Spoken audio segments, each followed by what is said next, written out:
got up this morning, I crawled out of my bed. My back was really aching, my eyes were cherry red. It's just the morning after, I don't remember who was here. I'll eat a slice of that cold pizza and wash it down with warm beer.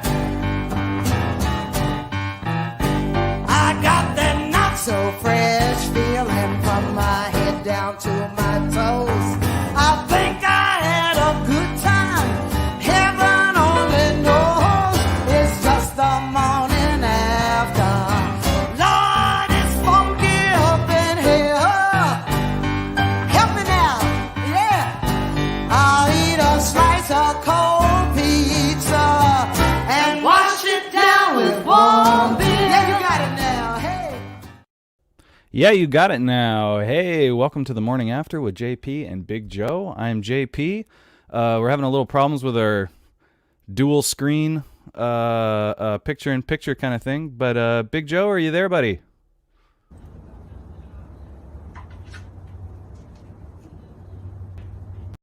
Can you hear me? Give me a salute if you can hear me, Joe. Oh, okay. You can hear me. Okay. Why aren't you saying anything, Joe?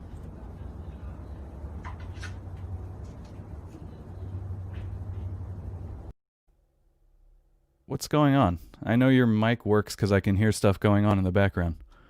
Do like a fist pump or something if your mic works. Why aren't you talking? Are you mad at me or something?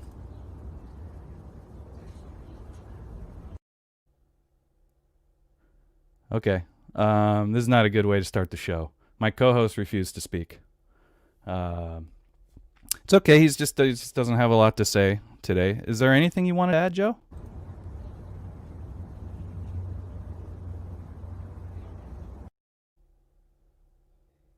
All right. Well, thanks, man. Well, Joe, we'll check back with Joe. Something's got some technical issues. No big deal. Anyway, welcome to the show, everybody. It is the Morning After with JP and Big Joe. Thanks for joining us today. We got Jay Bryning on the podcast today. Jay, great friend of mine. Been bandmates for a couple of years now, but we've been in like parallel bands for over a decade now. So I can't wait to talk to Jay. We're in a band together now. We got a new album coming out this year. I'm gonna have him do all the talking about our band because I feel weird doing it. I don't like to self-promote, but here I am, the host of a talk show, so I must love talking. Anyway, Joe, are you gonna be able to say anything today? What does that mean? Do you want more money? Okay. Neither of us get paid. I do like the idea of getting paid more money, though.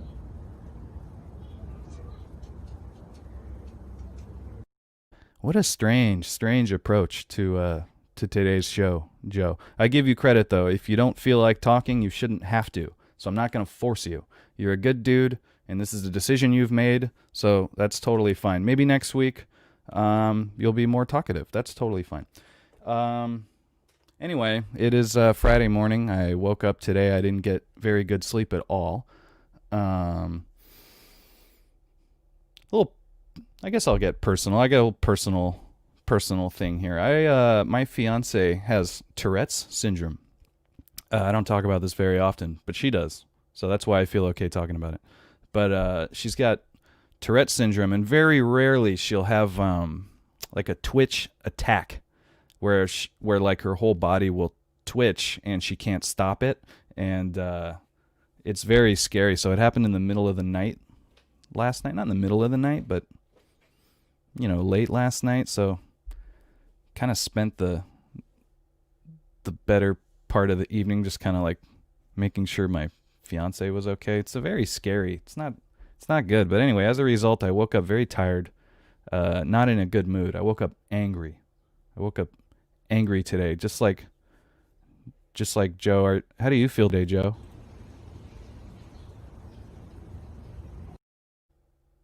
Okay, so he's good. Yeah, but me, not so much. Woke up tired, woke up cranky. Sorry if that comes out today. It might. And then I saw that Hank Aaron died. That wasn't good news at all. The home run king, my home run king, Hank Aaron, passed away this morning. I think he was like 86. It's a huge bummer. He's just one of the greatest hitters ever. I know I'm talking baseball now. It's not a baseball show. But anyway, R.I.P. to Hank Aaron. That bummed me out this morning. And another thing I wanted to talk about is the Bernie Sanders meme. Why is it so funny? Can someone please send a Bernie Sanders meme that makes me laugh? What's going on with that meme? He's just wearing warm clothes. I don't get the. Can someone explain to me why it's so funny? I've seen it everywhere. I'm not hating on it. I like a good meme. I love a good meme. Some people I'll follow on Facebook or Instagram just for the memes. But the Bernie Sanders meme, I don't understand. He's just really warm looking, and they're just putting him in different places. You can do that with a picture of anyone, can't you? Can someone explain to me why the Bernie meme is so funny? I don't think you can. As I sip my hot mint tea. Good Lord. Oh, here's my fiance right here. I'm also confused about the Bernie meme. Why is it so funny? Why is it so funny? It's not. And I'm fucking burned out on it. Like, I didn't think it was funny in the first place. And now it's just Bernie overload. What's up, Rage in a Cage? Because a teacher knitted those mitts for him. And it's the same jacket he wore in his first meme. I'm not familiar with the first meme. Clearly my meme skills or my meme knowledge is fucking whack. I don't know the first meme. What's up, Dio? Pyrotac. That meme ain't going away anytime soon. No, it's not. Well, I think it might actually, because we move fast when it comes to things that are popular here in America, like memes. They go fast. They go really, really fast. So I'd like it to go away soon. No, it doesn't bother me. I just don't get it. I just don't think it's funny. I want to think it's funny. Okay. Okay, Rage Cage, you sent a link, but I can't. My capabilities do not allow me to click on that, but I will. Is the original meme the I am once again asking for your support? Because I love that one. Okay, there it is. I'm once again asking for your financial support. Yes, I guess I did know the meme. Thank you. Yeah, that one I actually find very funny. Because you can actually change the joke. You're just placing Bernie in different places. That's not a joke to me. But I am once again asking, band guitar players to the sound guy. I am once again asking you to turn my fucking guitar up. There, I just made one. I just made a meme. If anybody is out there with slick on the Photoshop, make that meme. Guitar guy says to sound guy, I'm once again asking you to please turn my guitar up. Whenever I played guitar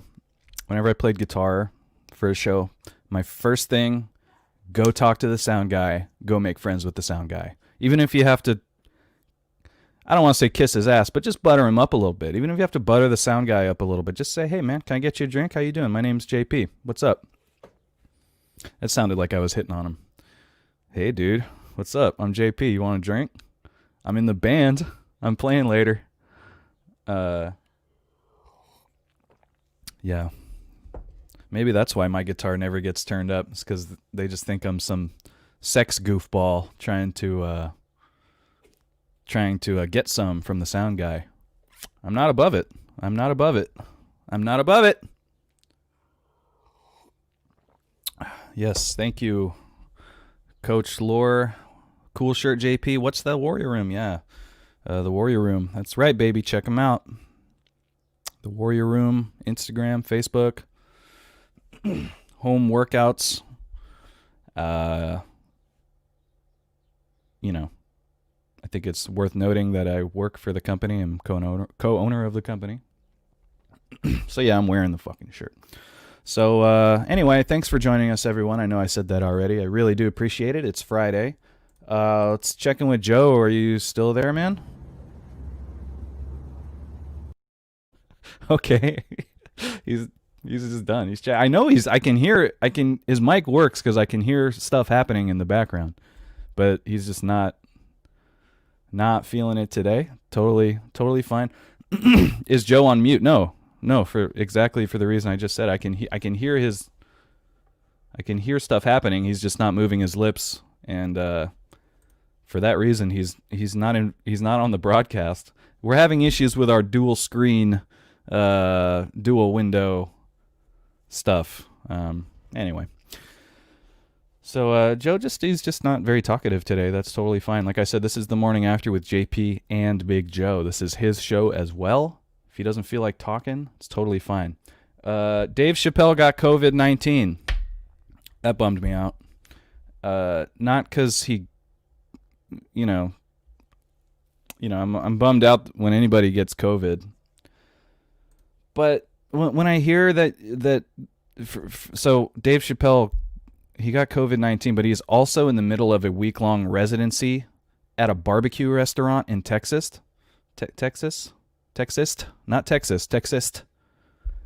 Yeah,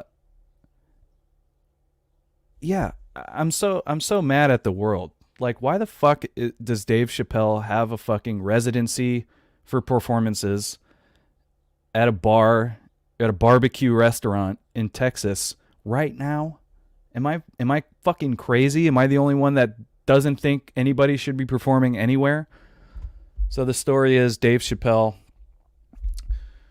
in Austin for a multi-night residency tested positive for coronavirus earlier this week. He was, here's where it gets good. Earlier this week, he was photographed hanging backstage with Joe Rogan, Elon Musk, and Grimes, who's Elon Musk's, that's Elon Musk's wife, I guess, who's like 20 years younger than him. This kind of shit really pisses me off, man, because people are out here dying. 400 fucking thousand people are dying from COVID. But these guys are like, oh, I got to do my show. I got to do my gig, though. Look at these fucking idiots. Joe Rogan. I don't know who that dude is. Dave Chappelle. Okay, and here's where it gets really good. Because this lady, Grimes, tested positive and was symptomatic for COVID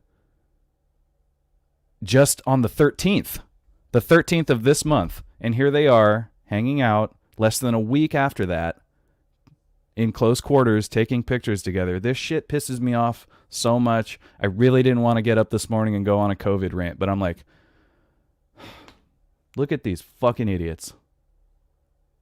Look at these fucking idiots. I got to do my show, though. I want to do my show. I have a whole week of shows booked in Austin. Fuck you. I'm so sorry. I'm so bummed, man. I haven't seen any of my family. I've barely seen any of my fucking friends. I'm not going to any parties. I'm doing all the right fucking things. And I haven't got COVID. And neither has anybody in my house because we're all doing the right fucking things. But then you got these idiots, these five. Wow. Yeah. That's how upset I am. I'm choking on my own saliva. These 5 fucking dorks out here passing it around. Okay. Rant over. Little upset. I'm just disappointed. I'm disappointed. I don't know what to expect from Elon Musk and Grimes. I don't really know much about them. I know that Elon Musk is just eternally creepy. He's the weirdest. He's just Just a strange dude, just so strange. But the other guys, what the fuck, Dave Chappelle? What the hell, man? Come on, man. Come on, man. The fuck you doing in Texas anyway? He's there. He's got a whole week booked at this fucking barbecue restaurant to do gigs. How much are they paying you? It's ridiculous. He moved there. Who moved there? Chappelle? I didn't know Chappelle moved there. I know Joe Rogan moved there. But anyway, I got to take these people off my screen. It's very...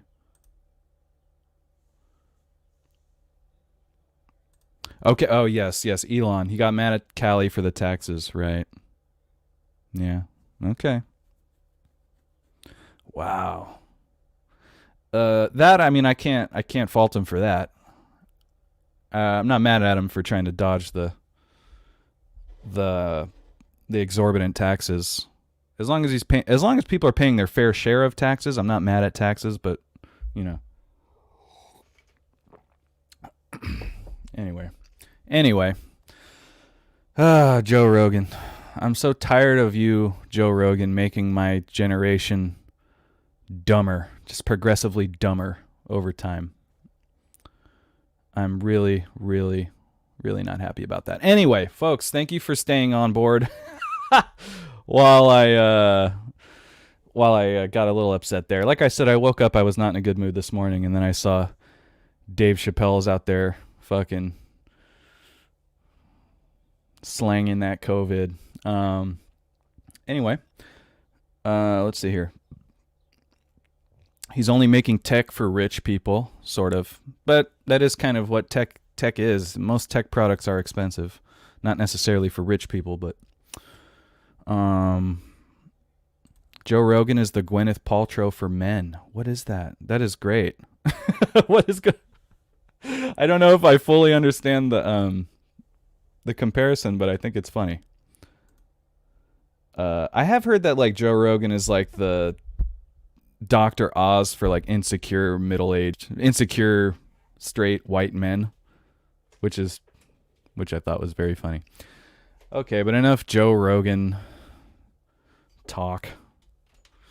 I saw him do stand-up in 2017. He was really funny. Really fucking funny. It was great. So I'm just going to end it on a positive note there. All right, folks.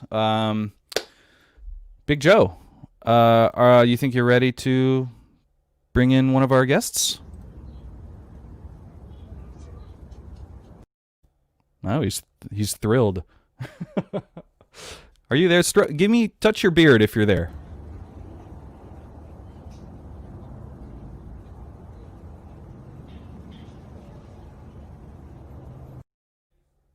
And then he just stares at me afterwards like he's mad at me. Are you mad at me? I don't... Okay. Anyway, what do you say we bring on our guest? Folks, I'm very happy to bring on this guy. This is Jay Bryning. He's my bandmate, a good friend of many years. Man, just you know, I want to hear him explain to me how he got in Stray Rebel Bullet, the band we're currently in now, because it was very random. It came out of nowhere. And there's also a couple things I want to ask him about. Let's just bring him in, folks. Jay Bryning. Hey, Jay, how you doing, man? Morning. Are we live, pal? Well, we're live, pal. All right, cool. Somebody watches the show. You know what's up. What's up, Joe? Where you at? Yeah, where is Joe? Joe, can you say something to Jay here? Maybe give Jay a salute if you're there.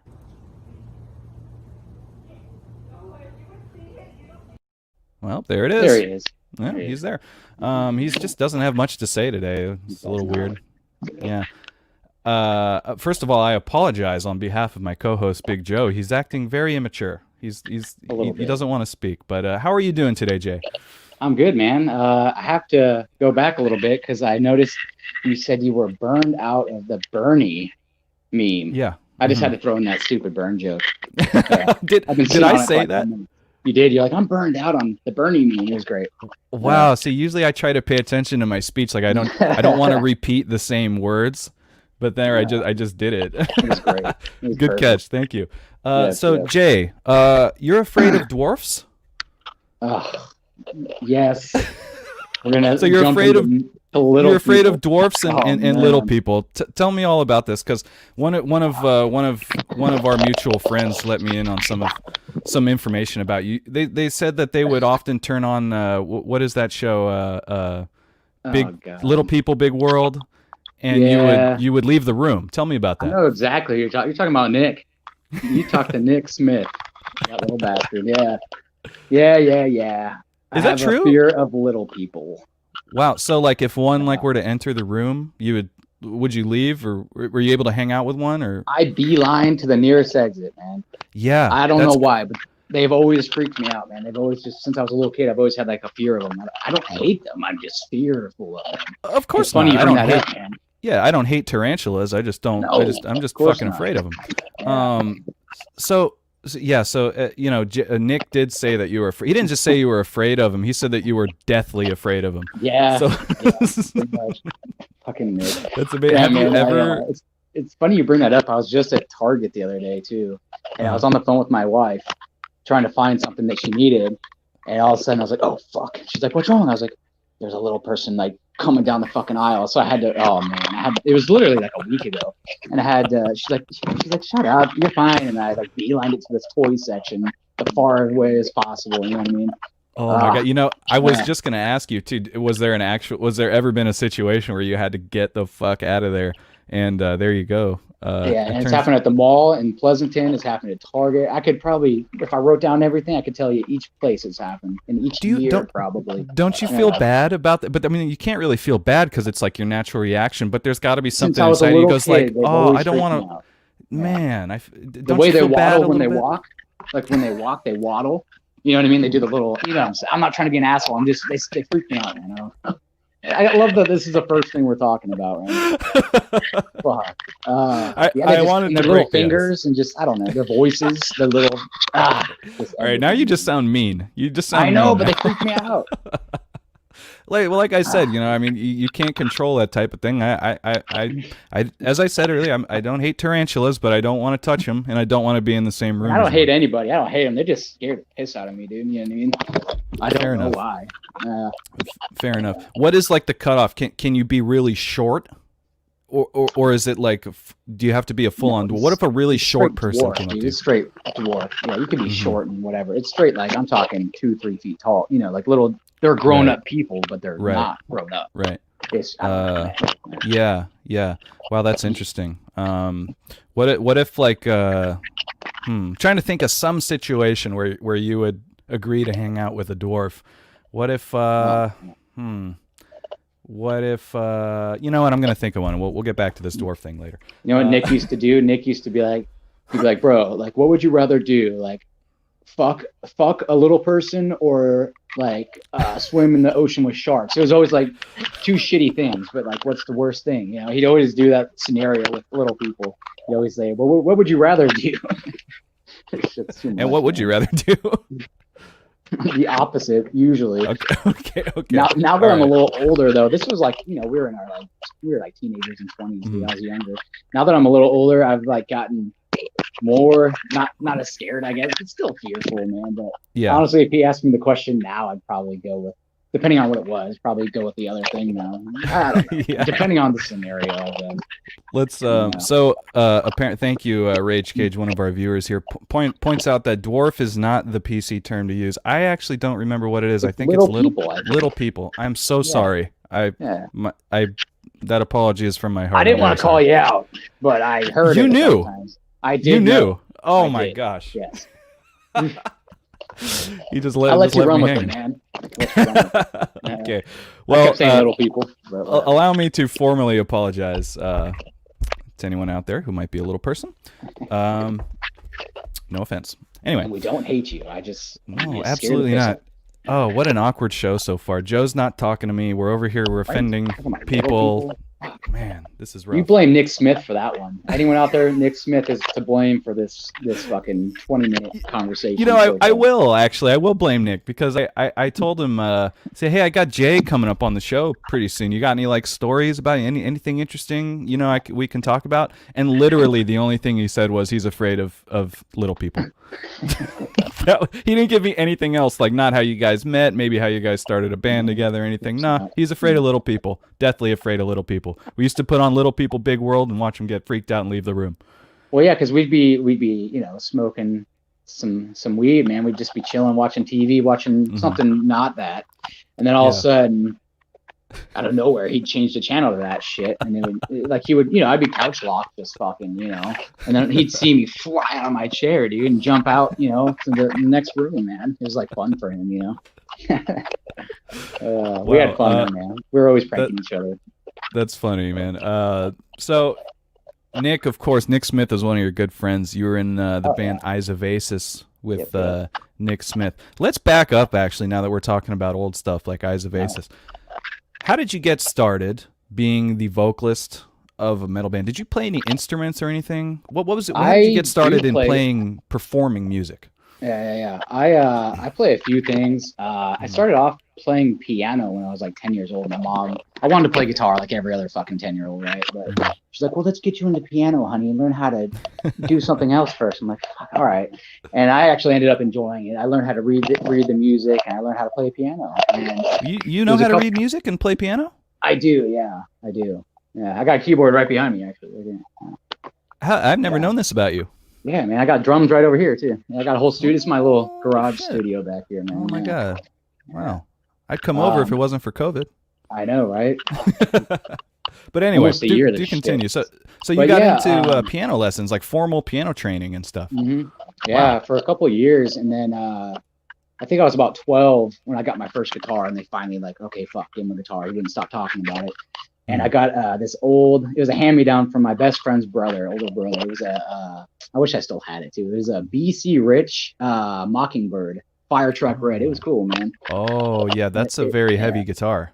Yeah, it was heavy, and I was like 12 years old, man. You know. But, yeah, it's kind of a weird first guitar, but you know, I got it for like $65 from my best friend's, you know, older brother. It was cool though, man. And I had that, and I tried to play guitar. I took lessons for guitar as well here in town at the local music store, and it just wasn't my thing, man. I tried, you know, I was in this like it was like 8th grade probably. I was in like this little cover band. We played like it was just 3 of us, me on guitar, no vocals. Before I started doing vocals, we had a bass player and a drummer, and we played like Alice in Chains. We played Nirvana covers, Godsmack covers, you know, just fucking 90s shit, dude. You know? And that was the thing. I could learn other people's shit pretty well, you know, easier stuff, but I could never fucking shred, you know. No. And I struggled to write my own shit. I was never really good at coming up with cool stuff. It was always just like, oh, I can play this, you know, I can learn this, but I was never really like good at writing. Okay. And I guess it doesn't sound like it really interested you either, right? You know, and that makes sense to me. Man. You know, we'll be in the jam room, you know, with all of us together, pre-pandemic, of course. But anyway, we'll all be together, and you're not the type of person to be like, hey, let me see your guitar real quick, or let me play the drums real quick. Everybody fucking does that with my guitar. Everybody's like, oh, let me see the guitar. And you're not the type of person to do that at all, yet you know how to play. Yeah. That's so strange. I'm not good. I'm not. Yep, but for you I know how to be play able to basic shit, dude. You know. But still, for you to be able to quell your own desire to say, "Hey, can I see your guitar?" is amazing to me, because every person, whether they know how to play or don't know how to play, they just say, "Oh, let me see that," and I have to go, "Fine." But you've never asked me. Thank you. No. Yeah, you're welcome, man. Touch my shit. Because we're there to rehearse, and I'm not the guitar player, right? So we're there for business, kind of, man. We're there to fucking get our shit right tight for a show, you know. And I don't know. Okay, so at what point were you just like, I think I'm over the guitar or over the drums or whatever? I was in high school, and I started playing drums in high school, and I have the same drum set over here since I was like 15. Oh wow. And or 14, and I started playing drums, and I played drums for a couple different bands in high school. We played a couple like high school gigs and like fucking just a couple shitty shows. Like shitty band names, shitty songs. Oh, what were some of the band names? What were some of the band names? I think the first one I played drums in, it was called it was 6 Feet to Freedom. That was one of them. And then okay. Season for Assault was one of them. Season for Assault. Okay, those aren't terrible at all. They're not bad. They're all right. Yeah, those are all right. Yeah, I was in a band called Reaper Deuce. Hey, Reaper, man, that's how I met you. Come on, Reaper Deuce. Yeah, you met me when I was in a band called Reaper Deuce. Okay, and that is a play on the word reproduce with the word reaper in it. Woo! It was cool though, man. It was the worst band name ever, but we only came up with it because we had a stupid battle of the bands to play, and we were like, "Oh, we need to come up with a name, or else we're not gonna have a name." We need to have a name, so we came up with it, and then it fucking stuck. It's our fault. We did it. But anyway, those band names were not bad at all. But 6 Feet to Freedom, was it? No, not too bad. Yeah, 6 Feet to Freedom. Man. It was high school, man. Okay. And then yeah, somewhere in high school, I was at in one of those bands. I can't remember which one, man. And I think it was 6 Feet to Freedom. And we were jamming at the singer's house, the guitar player's house. And we did one of those things what we were just talking about, where you fucking around and you all switch instruments. You know what I mean? Yeah. And by the time I got my ass out from the drums, there was nothing left but a microphone. I'm like, what the fuck am I gonna do with this thing, dude? And I was like 15, and they just started playing, like, I think it was like Rage Against the Machine, fucking Guerrilla Radio, you know that song? Yeah. And I just started like fucking like rap screaming that song just for fun. And then we just started playing like heavy shit. I just started screaming. I was like, oh, this is kind of easy. This is kind of fun. Honestly, it came more natural than drums, guitar, fucking anything. Really? And I just started just fucking around. It was just for fun. And then I realized, like, I actually kind of like this. Like, I'm actually decent at this. Yeah. And, so immediately you could tell that you were having more fun doing vocals. Wow. Pretty much, man. I don't know. I've always been like, I was always that dude that just like hide behind the drums. Don't look at me. You know what I mean? But as soon as I got a taste of that microphone in my hand, I don't know, man. It was just, you're like, fuck, look at me, dude. Yeah. I was like, hey, I kind of like him. This is kind of fun, man. I don't know. Yeah. Just kind of came natural, man. It was fun, Okay, so around high school, you're in a band, and you switch over to vocals. I did. I switched around a lot, and then when I got the vocals, I was about 15, 16, somewhere in that range, and I was in a couple bands. So that 6 Feet to Freedom band, we kind of like swapped out in players and people, and so the guitar player was the vocalist too. He just went straight to guitar, and then we got a little heavier. I tried to make it heavier so it would be cooler. And I fucking, he did a lot of like singing, and it was cool, but it wasn't like as heavy as I was trying to be, Especially at the time, heavier equaled cooler in the 2000s. Exactly, dude. Yeah. Right. And so I was the main, vocalist, just screaming, and we it was the same band. I think we changed our name though. I don't remember what it was called. And I was in that for a minute, and then I met this dude, Mason, who he was from Maryland. He moved out here, and he was a metalhead too, and he played guitar. And then we knew this dude, Paul, mutual friend Paul. He's a drummer. I don't think he drums anymore, but this is high school, and so we were like in a 3-piece little fucking. It was kind of like a hardcore, like, I don't know, hardcore death metal, melodic metal kind of band, I guess. I don't know. What year would you say this was? That was 2005, 2006. That was the music at that time, right? Like melodic but heavy and but hardcore kind of like influenced. Totally. Yeah, no doubt. And we did that for a while. We actually recorded a couple tracks on MySpace back then. You probably can't find them anymore, but maybe, I don't know. The band name was called The Slaughter of Innocence. That was our name, man. Ooh, The Slaughter of Innocence. Yeah, we were a little 3-piece metal band. It was cool, man. It was fun. Okay. Yeah. So how long did that last? Not very long. Probably like a year. I mean, we were in high school. Yeah. It was just like a dick-off band. I think we played a couple shows and just recorded a couple tracks. And not long. You play any parties or anything? Any high school parties? With that band, no, we didn't. I think we played one show, but I think it was just at the drummer's house. So yeah, I guess it was like a little shitty party. Okay. Our friends and shit. It was That's fun. Cool though. But to be a high schooler in a band's fucking sick. I always wanted to be. Yeah, I was never fully in a band, but I wanted to be hella bad in high school. It wasn't until after high school where I started doing that. So you were actually in high school in a band, fucking playing shit. That's sick, dude. Yeah. Oh Yeah. yeah, it was fun, man. Yeah, Okay, it so- was go ahead. Oh, I was just gonna say, what happens after that? You guys playing a couple things, but it's just a high school band in your eyes. Yeah. Mhm. But yeah, it was just a fucking little high school band, man. It was fun though, and the music was actually pretty cool. Like the guitar player and I, we actually wrote some cool shit. Dude. It was cool. I wish I could still have those somewhere, but Yeah, is I there don't any know. footage or anything? Nah, dude, there's No. nothing out there. Yeah, it was pre iPhones. It was like no one. Yeah, it was nothing out there, man. True. Yeah. Unfortunately, yeah. Yeah. But it was cool. It was fun. Uh-huh. And then it just didn't work out. Like the guitar player, he just, I don't know, he just wasn't. I don't know. We kind of all weren't really into it after a while. It was just kind of like whatever, and we just we stopped jamming. And I lived with the guitar player at the time. I was already out of the house. My dad kicked me out when I was younger, so I was already out, man. I was living with him and his folks over there. What happened over there? here. How did that happen? How'd you get kicked out so young? I was a fucking dumbass, dude. It was my fault. You were dumb. How old? I was I think I was just turned 18. Yeah.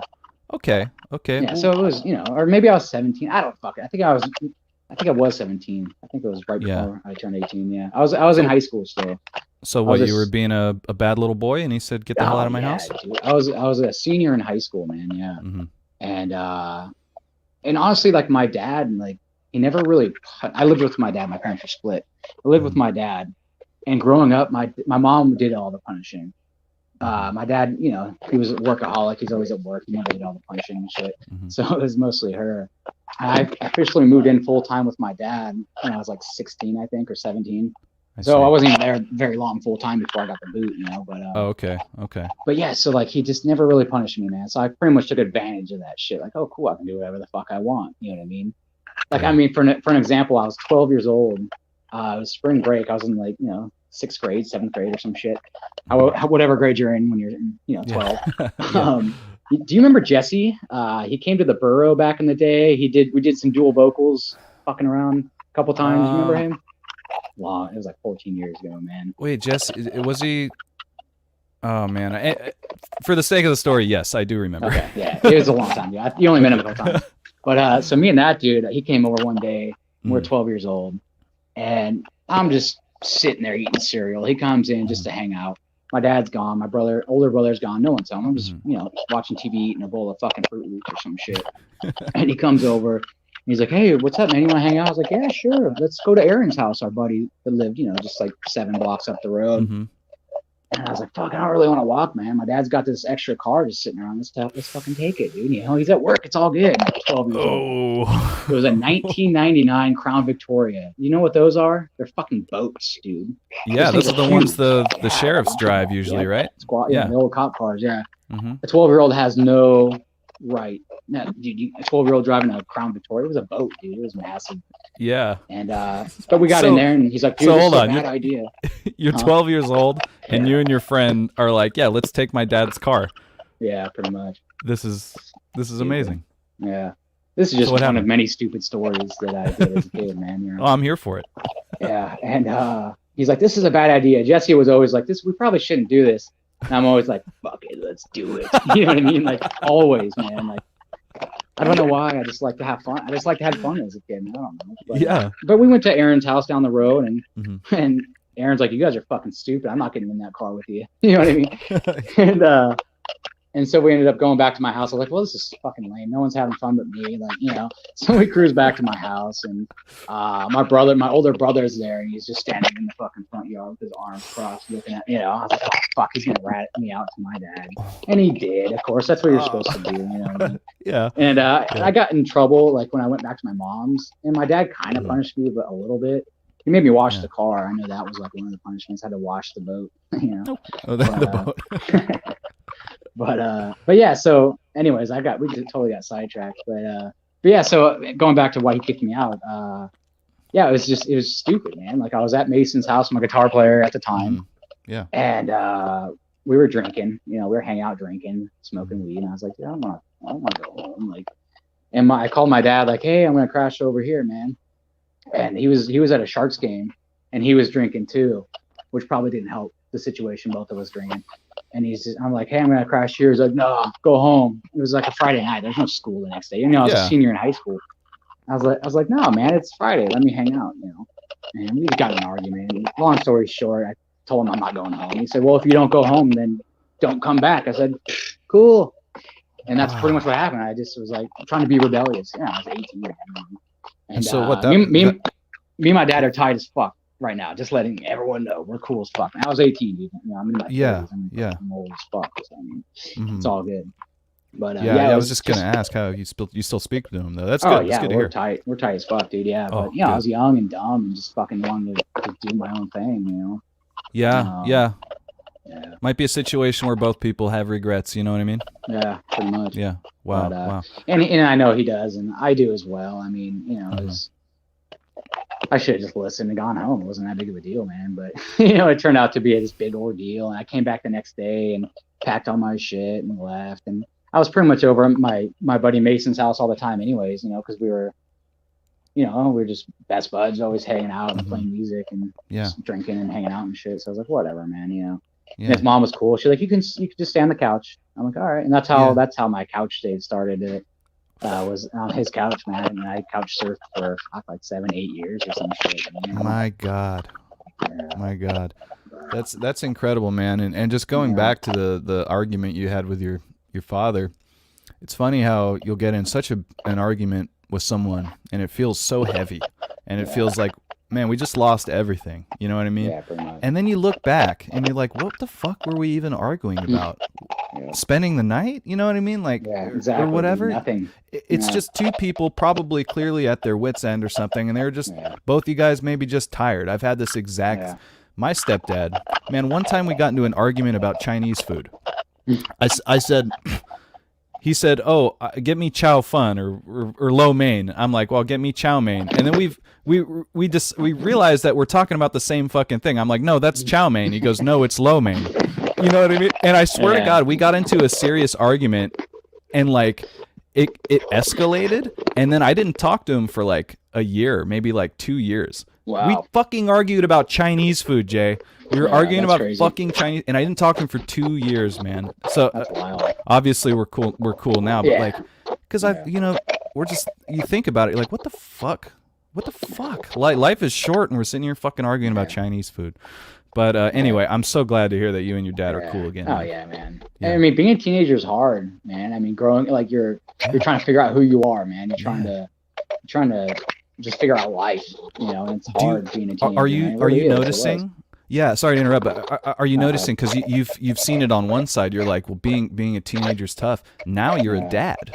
You know, you're a dad. So like, do you feel any different about fatherhood? Perhaps the way your own father treated you now that you're a dad. Oh, no doubt. My dad was a great dad. Don't get me wrong, but he worked a lot, man. He worked a lot. He still works a lot. You know, as parents do, they have to work to provide. So I try to and as a business owner, I try to separate business and family life. Like I try to, when I come home, I try to shut that shit down. It's hard though, because my phone will ring or emails, texts from customers. So it's like, it's hard to find the balance. And now that I'm an adult in my 30s, I think fuck man, I get it now, Dad. I get it. You know what I mean? Like you were just trying to do what you had to do, you know? Yeah. But have you ever vocalized that to him? Yeah, I think a little bit, here and there, not too much, you know, but a little bit. Very cool. Well, let's get back to the where you're at musically at this point in your life. So you know, it's 18. You done got kicked out of your house. What's going on? At what point? Get me to the point where you join Eyes of Aces and then you and I meet, because it probably wasn't too long after that. Not long, yeah. It was pretty close. So then I was still living with my buddy. We weren't in the band anymore. We were just not doing it.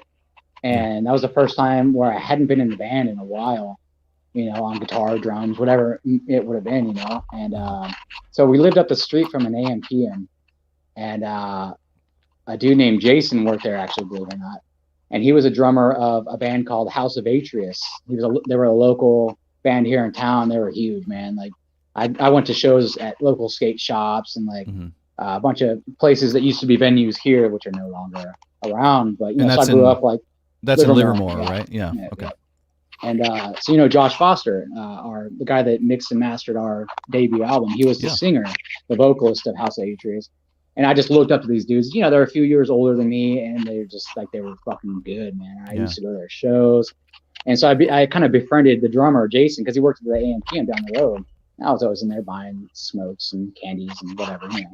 And he'd always ask me, he'd be like, hey, man, you let me know when you're looking for a band, because, like, I was always in a band. And he's like, these guys, they can't find a vocalist. They've gone, you know, they tried out this guy and that guy, and they tried out a bunch of people. And usually I was just like, yeah, I'm in a band. And finally I wasn't. And I went in there, and he's like, hey, man, so what's up, bro? You in a band? You know, every time I went in there, fucking like clockwork, that would be the same question. You know?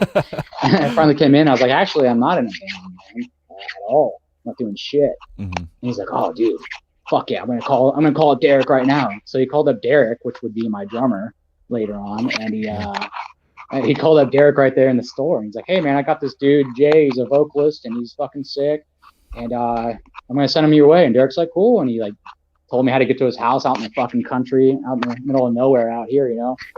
And I went up on a Friday night with my buddy Mason, you know, because I was like, I don't want to go out to the sticks alone. I don't know where the fuck I'm going. I don't know these dudes, you know. And I show up, and they're jamming in like this little garage barn out in the middle of nowhere. It was like up in the country, you know, up here. And there was like probably, I don't know, 15 to 20 people there, mostly dudes that became like my closest friends now. You know what I mean? And so that was nerve wracking. I was like this just turned 18-year-old, like, you know, trying out for this band with like fucking 25 people or some shit. A bunch of people were there. I can't remember how many. Yeah. But so it was a little nerve wracking, but you know, and then you know, Nick, Evan, Derek, they were all super welcoming, and like mostly Nick. He's like, oh, dude, what's up? I'm Nick. And just like, you know how Nick is, just super friendly, jolly fucking dude. Totally. Yeah. And so he made me feel comfortable. And so they started jamming, you know, they just played the songs without me so I could kind of just like hear it, you know. And at this point, I hadn't played anything this technical before. It was always like, you know, like metal, but it was never this like technical. It was always like what I wanted to be playing, but I could never find musicians in my high school that could play the technical shit.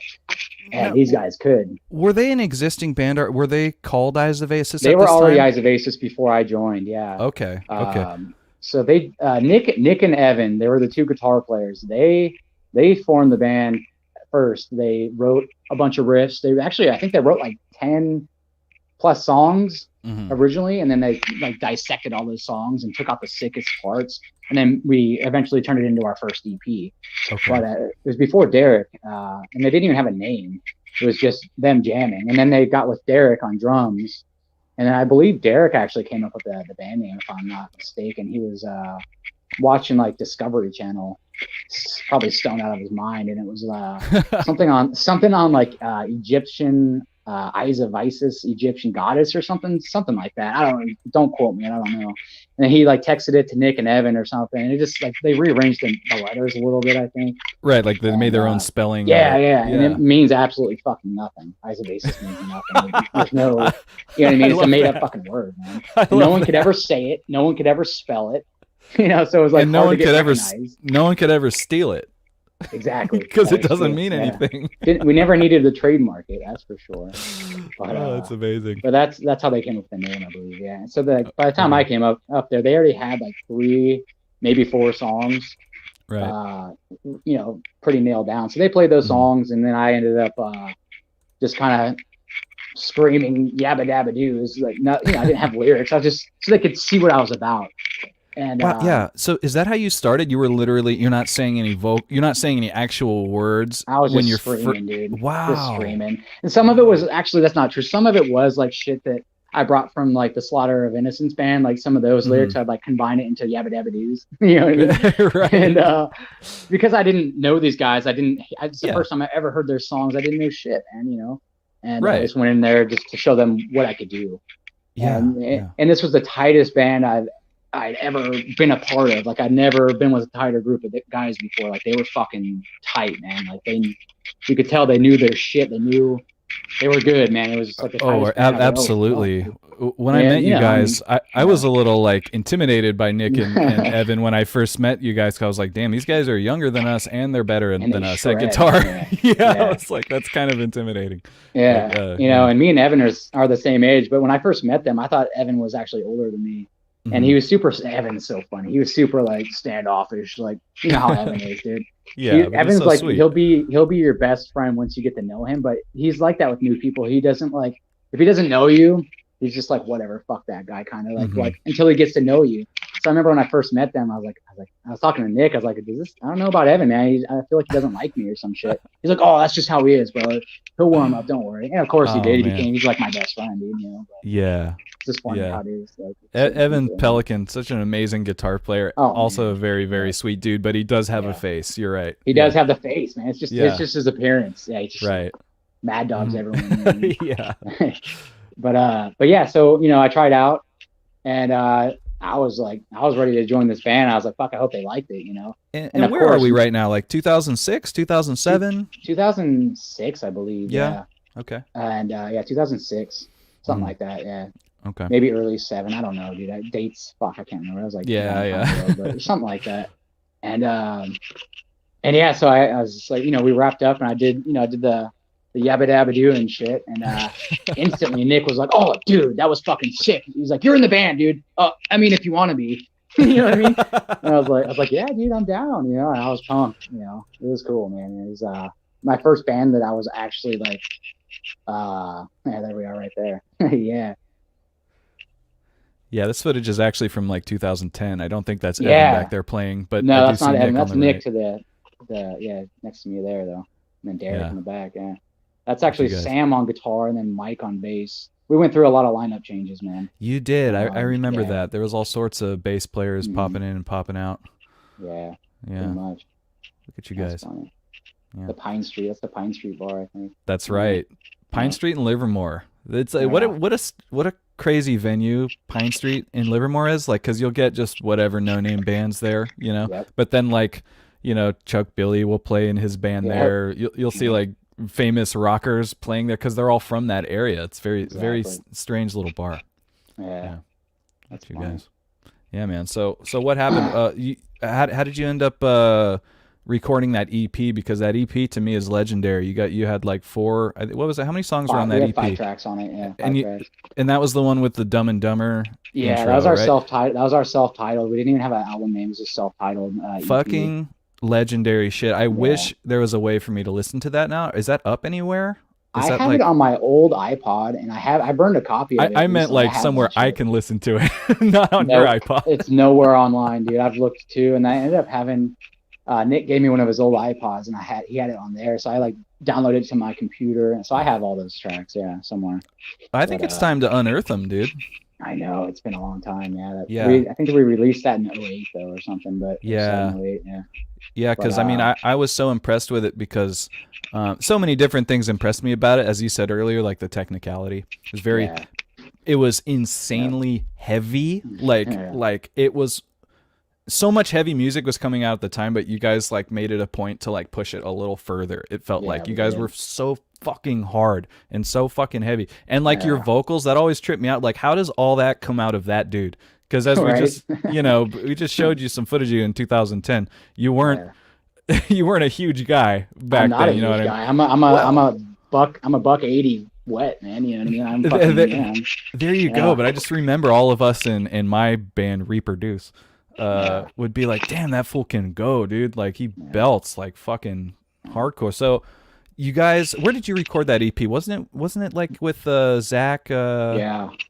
What's his name? It was back when Zach Owen was in Emeryville at a place called Castle Ultimate Studios, which is now I think Sharkbite Studios, and he's not in Emeryville, but this was back in 07, 08 though, so I mean it was a long time ago. He was out there. And we recorded it with him, man, and we had the 5 tracks, and we busted it out pretty quick, man, because we had like as you know, when you're in the studio you don't have much time, and it sucked for me because I was sick. I was just getting over a cold, but I still had like the fucking, still had the cold going. And I remember telling Nick, like, dude, I was super nervous because I wanted it to come out as cool as it could. Excuse me. And so I was like nervous, man. I had a cold, but it worked, man.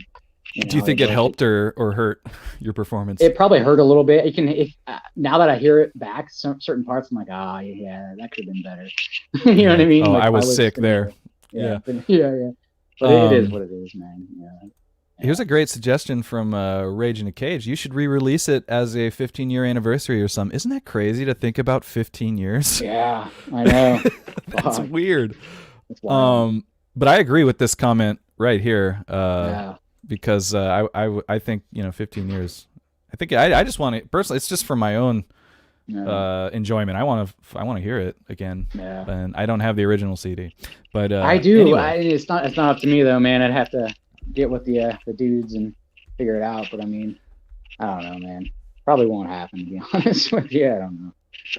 Well, I'm gonna push for it. I'm gonna. All right. I know a few maybe people. if you push for it, somebody. Yeah. Maybe Nick will be like, "Oh, fuck it, whatever." Yeah, this is an official, and it's out there. This is a live show, so the campaign has begun already. Okay, right. So let's get this shit going. Nick Smith, Evan Pelican, whoever's got the rights. Let's hook it up. Yeah. So anyway, how long did you stay with Eyes? Okay, so you recorded that EP around 2008. Yeah. We're doing shows together. And that's when we met you guys at the Burrow. We left that house. Mm-hmm. We were up at that house, and then we had we played our very first show there. It was a fat kegger. It was just massive amounts of people. I couldn't tell you. And we had a bunch of those before we finally got evicted. But that was like the party house, man. It was like where we'd have all of our friends' bands come up and fucking just have a fun time, dude, and play music and drink beer and have a good time. And that lasted for a little while, and then I don't want to get into it. It's too long of a story, but we got evicted. Long story short, we got evicted. Multiple reasons. The landlord was a douchebag. He was a racist piece of shit. And we had some people living there that he didn't like, pretty much. And so, so we just gave him the bird and had one last fucking finale show, and that was a wrap, man. And then we moved to the Burrow, Yeah, okay. And that's when we met you guys. Yeah, it was 2008. Yeah, that was so funny how we met you guys, because we had just taken a bigger step. Actually, can I ask you to do something?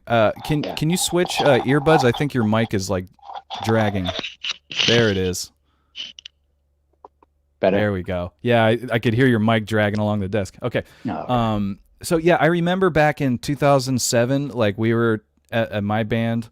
We were trying to take a step up. We're like, all right, well, it's time to rent a studio like a band does, So we did that, and we rented a studio at the Burn and Burrow Studios. And our first day there, we're just practicing. And then after one of our songs, I hear a little knock at the door. I was like, oh, a knock at the door. This is, ooh, like, it's like the first day in the studio, like, who's there? And we opened the door, and it was all of you guys, and Eyes of Aces just smushed like in the doorway, like, "Hey, what's up, guys?" Nick is in front, and like Nick's like, "Fucking sounds pretty sick, dude. Sounds sick, dude. What's your guys' name? We're right down the hall." And then you got like all you guys just like came into our room. I was like, "Oh, these guys are so fucking nice." We made friends like immediately. Instantly, that connection was there. Yeah, and it was all because you guys popped by just to say hi to us, like, "Oh, it sounds sick." I don't know if that's something we would have done because we didn't know the etiquette, really. We were just kind of a new band, and we're there. But like, just after that day, man, we were friends for life, man. And like, I'm just so thankful you guys popped into our studio that day in 2007. We wouldn't be sitting here right now, man, if we. That's hadn't, right. That's right. I don't know. That's just how we were, man. We were just like, we wanted to make friends with everybody. We're just having fun. And you guys were so friendly, and you guys were definitely one of the more popular groups in the in the whole. We made friends with a lot of people. Remember the Sweater Puppies that were upstairs? The band, the Sweater Puppies. Do you remember those guys? Oh man, they were cool. They were like I can't remember. They were like alternative rockers. They're like indie rockers. They were cool as fuck though, man. They were called the Sweater Puppies. Yeah, they were cool. Oh, I don't remember the Sweater Puppies. Yeah. What a great name. Yeah, they were upstairs. They were cool, man. So now that we've met, we started playing some shows together, Eyes of Aces and Reproduce, and our band Reproduce, we kind of hit a wall. And we broke up very fast in like 2010 or 2010. Yeah. And I didn't see you for years after that. It'd been a few years, because I think, so before you guys broke up, we played a bunch of shows together, like you said, and then I even filled in on vocals for you guys for a few shows, just what a for crazy fucking story. Shits and gigs, man, just for fun. Can you tell us how that happened? Because I don't want to sit here and talk about my band the whole time, man, but if you do, it's better. It was at the Borough, man. It was one of the Borough shows. We played a lot of Borough shows because we were there. Yeah. And to set the table here, our band Reproduce did not have a vocalist, but we were going and doing shows anyway. I don't know why. Instrumental, man. Fuck it. Instrumentalist. We were doing shows anyway. But then Jay just had enough. Tell us what happened actually, on that Halloween show. Nick Smith had enough, man. It wasn't even the Halloween, or maybe it was. Yeah, it was the Halloween show. It was.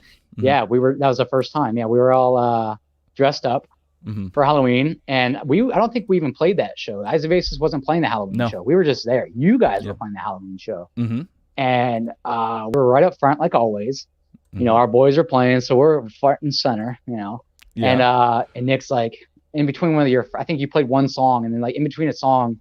Nick's like, dude, you should go up there and just start fucking busting your vocals. Just go do it, bro. It'll be sick. And I was like, I don't want to like intrude on their. I was like, dude, no, I don't want to be that guy. I was like, I don't want to just go up there and intrude on their set like that. That's cool. Correct. That's correct thinking because we were on stage. Band etiquette, man. That's not cool. You don't do that shit. And Nick's like, dude. Jean and Jordan they'd get a fucking kick out of it. I was like, I don't know, man. And so I was like, I don't know. I was like, I'm not doing it. I don't even have water. I was making up all kinds of, I don't have water. I was all kinds of excuses, man. He's like, I'll go buy you a water. Then will you? I was like, all right, man, fuck it. Go buy it. So he went and bought me a water. He's like, go up there. And then so I just went up there and just started belting out shit. And you guys like instantly looked at me like, yes. Like, yeah, it was fun, man. It was a good time. What a crazy feeling that was, like just being on stage playing and then looking over. I hear something. What's that? Someone screaming vocals over our song. I was like, oh shit, it's Jay. And it was Halloween, so you had dreadlocks. Yeah, that's right. Yeah, I had the dreadlocks. Yeah, it's the weirdest fucking thing, dude. Yeah, it looked like fucking Jonathan Davis from Korn or whatever, dude. Yeah. I was dressed up as a San Francisco bum, so I was like raggedy clothes, and I had like my San Francisco beanie with the dreadlocks. Yeah, dude, a San Francisco bum. Yeah. Wow. And I was a bum, so it was like perfect, dude. Oh, in real life. In real life, pretty much. I was living out of the borough or my car or a couch or whatever, man. Yeah. At the time, so yeah. You fucking bum. For real. Wow, man. I know I can't find it right now, but I know there's a photo of all of us. There's got to be, evening. Yeah. At the Borough, yeah. You got to find it. Yeah, I'm going to have Where's Dominique, man? Dominique? Is she there? Thank you. You heard the man. Come on, Dominique, get with it. Try to get that. Where's Big Joe? I haven't seen him the whole hour. Actually, yeah, good idea. Probably, huh? We should check on him because our split screen thing isn't working. Yeah. Joe, are you okay?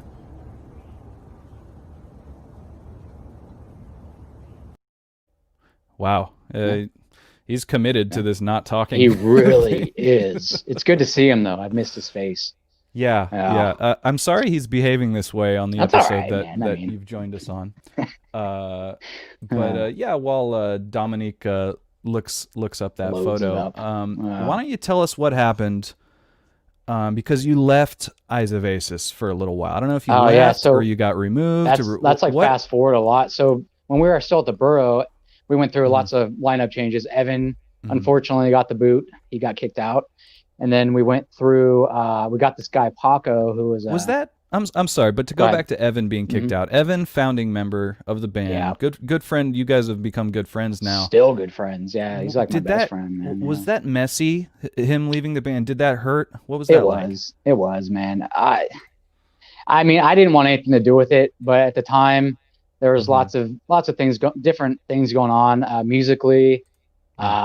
His attitude. We were young, dude. We were 18, 19 years old, and we both had really, really bad fucking anger issues, and just you're a teenager, and things just weren't working out. And Nick and Derek just kind of had enough, I think. And at the time, I was still I felt like I was still the new guy, even though I'd already been in the band for a couple of years. But I still always felt like the new guy. You know what I mean? So I just didn't want to but I didn't want him out. We were super tight, and I was like, so I told him, I was like, y'all do what you got to do. I'll be over here pissed drunk, not thinking about it. Cause I was upset, man, Yeah. And it was right after one of our shows. It was, we played at the Borough. It was one of our Borough shows. And it was right after, then they just, it was a lot of heated drama. Wow. It was pretty much after a gig. Yeah, like right after, dude. Yeah, Had it been a long? It had been a long time coming though, from what it sounds a like. little bit. Yeah, a little bit. You know, Okay, it a wasn't little something bit. that happened like during the gig. No, Okay. no, it had been a long thing coming. I think, Yeah. you know, And that but bummed you out. it did, man. It did. And I Yeah. tried to get him back in the band for the course of the next 2 years, still trying to like, dude, we don't have this guy. It didn't work out. You know what I mean? Because we replaced him with a dude named Paco, who was a straight like drug addict, dude. And he was just like, he'd snort lines off of his guitar and then try to play, and he was like falling out, and it was embarrassing, man. I And, saw one of the shows in that era. you filmed one of our shows with I him do in have it that at footage. yeah, you know, and he was just embarrassing. And finally, at this point, I wasn't the new guy anymore. So and me and Nick were like best buds, dude. So you know, at the time, I think we even lived together. We had an apartment together. This is like 2009, you know. Yeah. And I kind of gave him that ultimatum, which I don't like to do, but I was like, dude, it's either me or him. This guy's a fucking drug addict. He's embarrassing, man. And he's like, all right, cool. And he kicked him out, you know. And we replaced him pretty quick and we had a bass player. Mike was our bass player who was in that first footage. He was like our first real bass player. We had Ian. Ian was on bass. He'd play like, you know, live with us. And Ian had the big like 8-string bass kind of thing, right? Yeah, he had that beast ass bass. Yeah, dude. Dude was he was really like skilled. Yeah. Oh, dude. Yeah, he'd fill in when we needed him for shows, dude. You know, he was good like that. And and later on, he ended up joining as an official member, like years later, like 2012 or 11 or something. But so we went through. You know, we had Mike on bass, and we had Sam on guitar, who was in that first video you showed. And Sam was like an old school Eyes of Aces fan. He used to go to our shows and like with his other buddy, and he was like a fan. And it just worked out because he was a great dude and a great guitar player. And so he kind of came in as a fan. And then things didn't work out there. Long story short, on our second album, he didn't get to be a part of like the recording process because I don't want to call anyone out, man, but it was like he couldn't do his parts that he helped create. So that he did he write him on like a computer or something, or because sometimes that happens. No, he just couldn't. He wasn't the guy that was recording us. I don't want to call him out either. He was it wasn't Zach. It was a different person. Okay. He wanted the guitars to be like the same person was playing. He wanted the sound. He had a special sound in his mind that he wanted everything to sound the same. Yeah. So pretty much he's like, dude, Nick, you're gonna record everything. And of course, as a member in a band, like I can't record my parts. Like fuck you, dude. Well, I don't blame Sam. Some bands do that. Yeah, some bands do that. Like Metallica, you're not hearing Kirk Hammett play rhythm guitar. That's all James. That's all James. Yeah, that's true. And Smashing Pumpkins, that's all Billy Corgan's, both guitar parts, both sides. You know, so that does happen. And then for some producers, like just for like the continuity, like I need shit to sound tight. Personally, I'd rather have. I feel for Sam, as you said, because I would want my performance on there, right? Yeah, man. But if you're at the least producer, a little bit. If you're the producer, you're like, it's not lining up, man. You know, so who knows? That sucks. That's a shitty situation. So he ended up leaving because of it. And then 2 weeks later, and we were just like still recording, man. And that second album, and then the bass player Mike quit too. He's like, oh, I'm gonna go back to school and blah blah blah. But I had a feeling it was a lot to do with Sam Lee. I know, right? No, Mike was cool as fuck, but I think it had a lot to do with Sam leaving. But and then he did go to school. I don't know, man.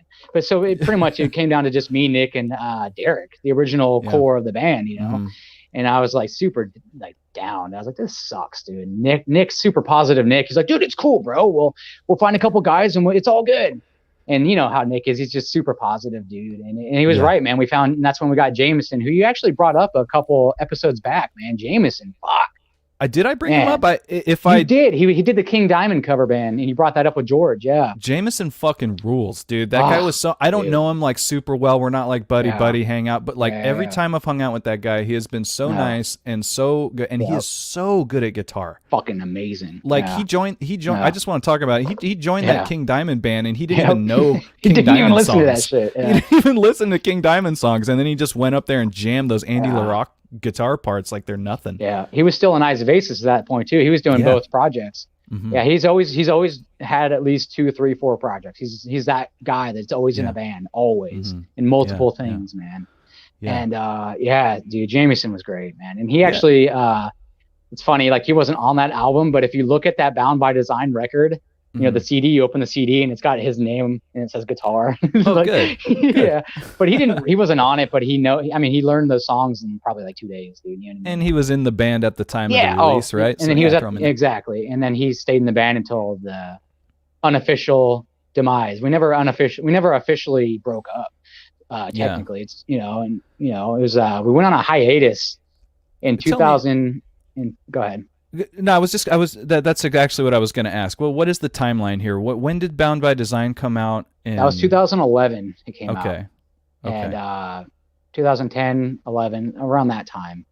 And then shortly after that, we released the album. We played a shit ton of shows. Before that, obviously, from the very beginning, always playing shows. We played hundreds of shows, dude. I don't even know how many. I wish I had all the flyers, honestly. From, you know, the very beginning until up to that point of Bound by Design, we just kept playing shows and shows and shows and shows. And we just, when we released it, that was like probably our prime of shows. We played like a shit ton of shows, man. Yeah. And then it got to a point where I think we actually had like a record label that was interested. I believe it was Victory Records was like interested in us. I believe it at the time. Yeah. And we had that Bound by Design album, and it just didn't work out. It didn't play out. And then I ended up leaving the band in 2011. It was September of 2011. I left the band. So tell us about that. So Bound by Design comes out, and you know, it does what it does. You're like, well, okay, the album's out. Well, what happened? Why did you leave the band? I was going through a weird point from 2009 until up to that point in 2011. I was going through some dark stuff. I was 21, 22, you know what I mean? Like I was in my early 20s, man. I don't know, man. I was just going through some stuff, and I was living in the Spider Shack, as Jordan knows it, and you know it, the Spider Shack. There's a mutual friend of the band, Bobby. He had this shack on the side of his house, and everyone called it the Spider Shack. It had probably 20 different species of spiders. and at one point I lived in there with Nick. I lived in there with Evan by myself multiple times. I was in and out of this fucking shack. You know, I was a traveler, man. I was a roamer. I was just, you know, a drifter living from couch to couch for years, you know, man. I visited you, and you did. Yeah. When you were living in the Spider Shack, I visited when you and Evan were living in there together. Yep, that's right. And you guys, I would have never known that you guys were homeless, because you guys had the best attitudes for two guys who lived in a fucking Spider Shack that I've ever seen in my life. I remember you guys were like, fucking hey, do you guys now I'm remembering stuff. We went into the house because there was a big party in the actual main house that night. Yeah, that's right. Yeah. Big party in the main house, and you guys are in the Spider Shack, but we're kicking it with you guys because y'all are our friends. But anyway, we make our way into the party of the house, and then we're like, all right, fuck it, let's go back to the Spider Shack. And then you guys, you're leaving, Evan just grabs an entire loaf of bread from the kitchen of the big house, and and as he's walking out the door, just takes the loaf of bread and just leaves. And then you guys all, fuck yeah, we got bread, man. Gotta eat, dude. Fuck yeah. We made some peanut butter sandwiches with just peanut butter. Yeah, man. I just remember you guys going like, fuck yeah, dude, gotta eat, man. It's just a loaf of bread. I was like, you guys are the most positive Spider Shack tenants I've ever met. Yeah. But well, I mean, we were more focused on having weed and alcohol. As long as we had weed and alcohol, me and Evan were happy, man. And food was just like, well, man. Bobby would come out with a couple plates of food, like, here's leftovers. We'd be like, all right, yeah, cool, fuck, you know. But as long as we had the weed, we were happy, man. You know? Priorities when we're young. Priorities, man. Yeah. But it's funny you say that. On the outside, we were happy, but on the inside, I don't know about him. I don't want to speak for him, but I was miserable, man. Yeah. I wasn't happy, man. I was a very unhappy person. You know, and I've been on my own since a young age, and just couch surfing for years and going from house to house. Lived in my van for a minute, like just, you know, living the rock star life.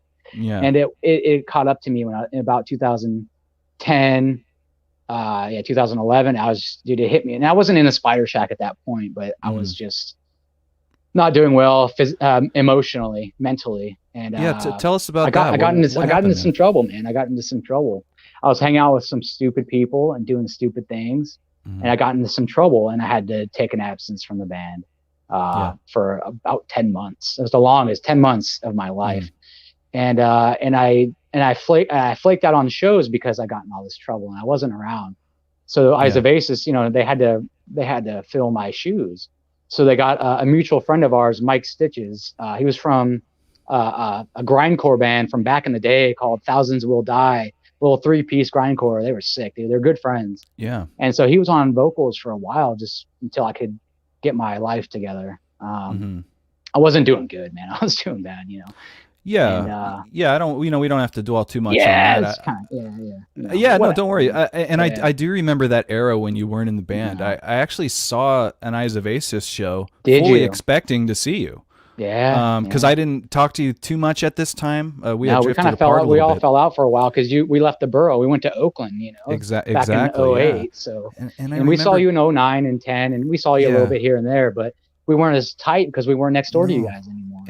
But I remember being very, very confused. I showed up and I was like, Eyes of Aces, Nick, Jameson, who's that? And I was like, and it wasn't you. And I was like, and years later I talked to you about it. I was like, I saw some Eyes of Aces show and you weren't there. Yeah. That was weird. What happened there? You're like, like, I was like, oh, okay. I didn't want to leave the band. And they didn't kick me out. Yeah. Long story short, I got in trouble. Yeah. I was gone for about 10 months. And then I came back. I didn't come back to the band immediately because there were some trust issues with the band, the guys, and I had to build their trust back up, man. Wow. How did that feel? Did that hurt, man?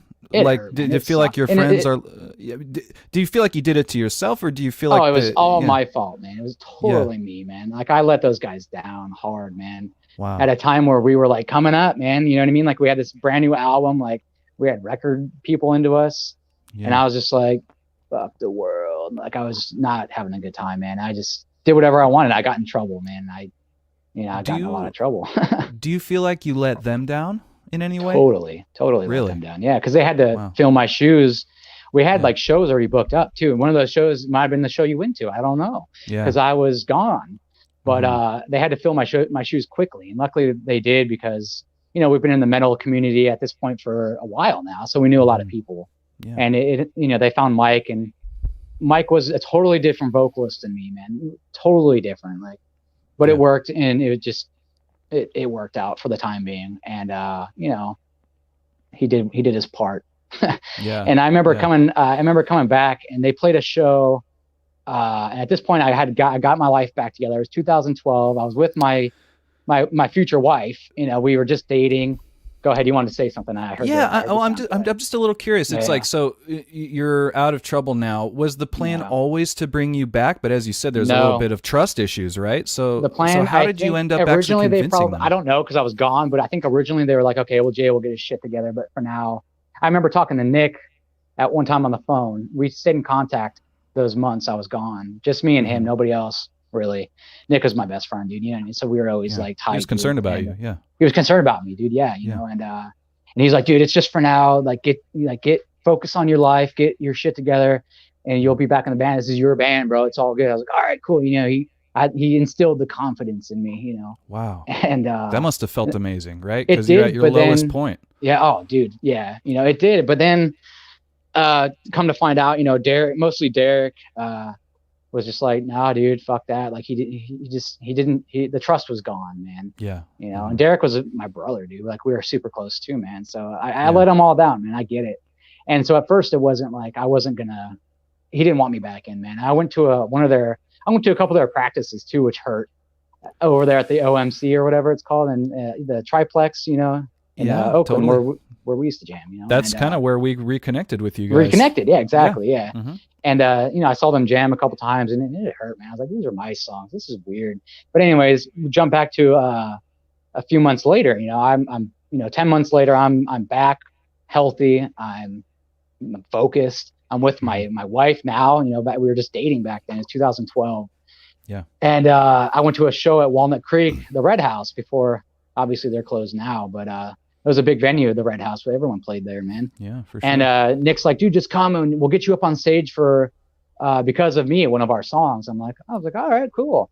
Mm-hmm. And so, I'm there, and this was probably the moment where I knew I was coming back, man, because it was a packed house. It was actually a packed house, It was back when the Red House was still popping, and they they played a few songs, and the crowd was like, whatever, And then I think Jameson grabbed the mic and he's like, oh, or maybe it was Nick. I don't remember. It's 2012. It was a long time ago. And he's like, hey, we're going to have our original vocalist, Jay, come up here and do a one track from our last album.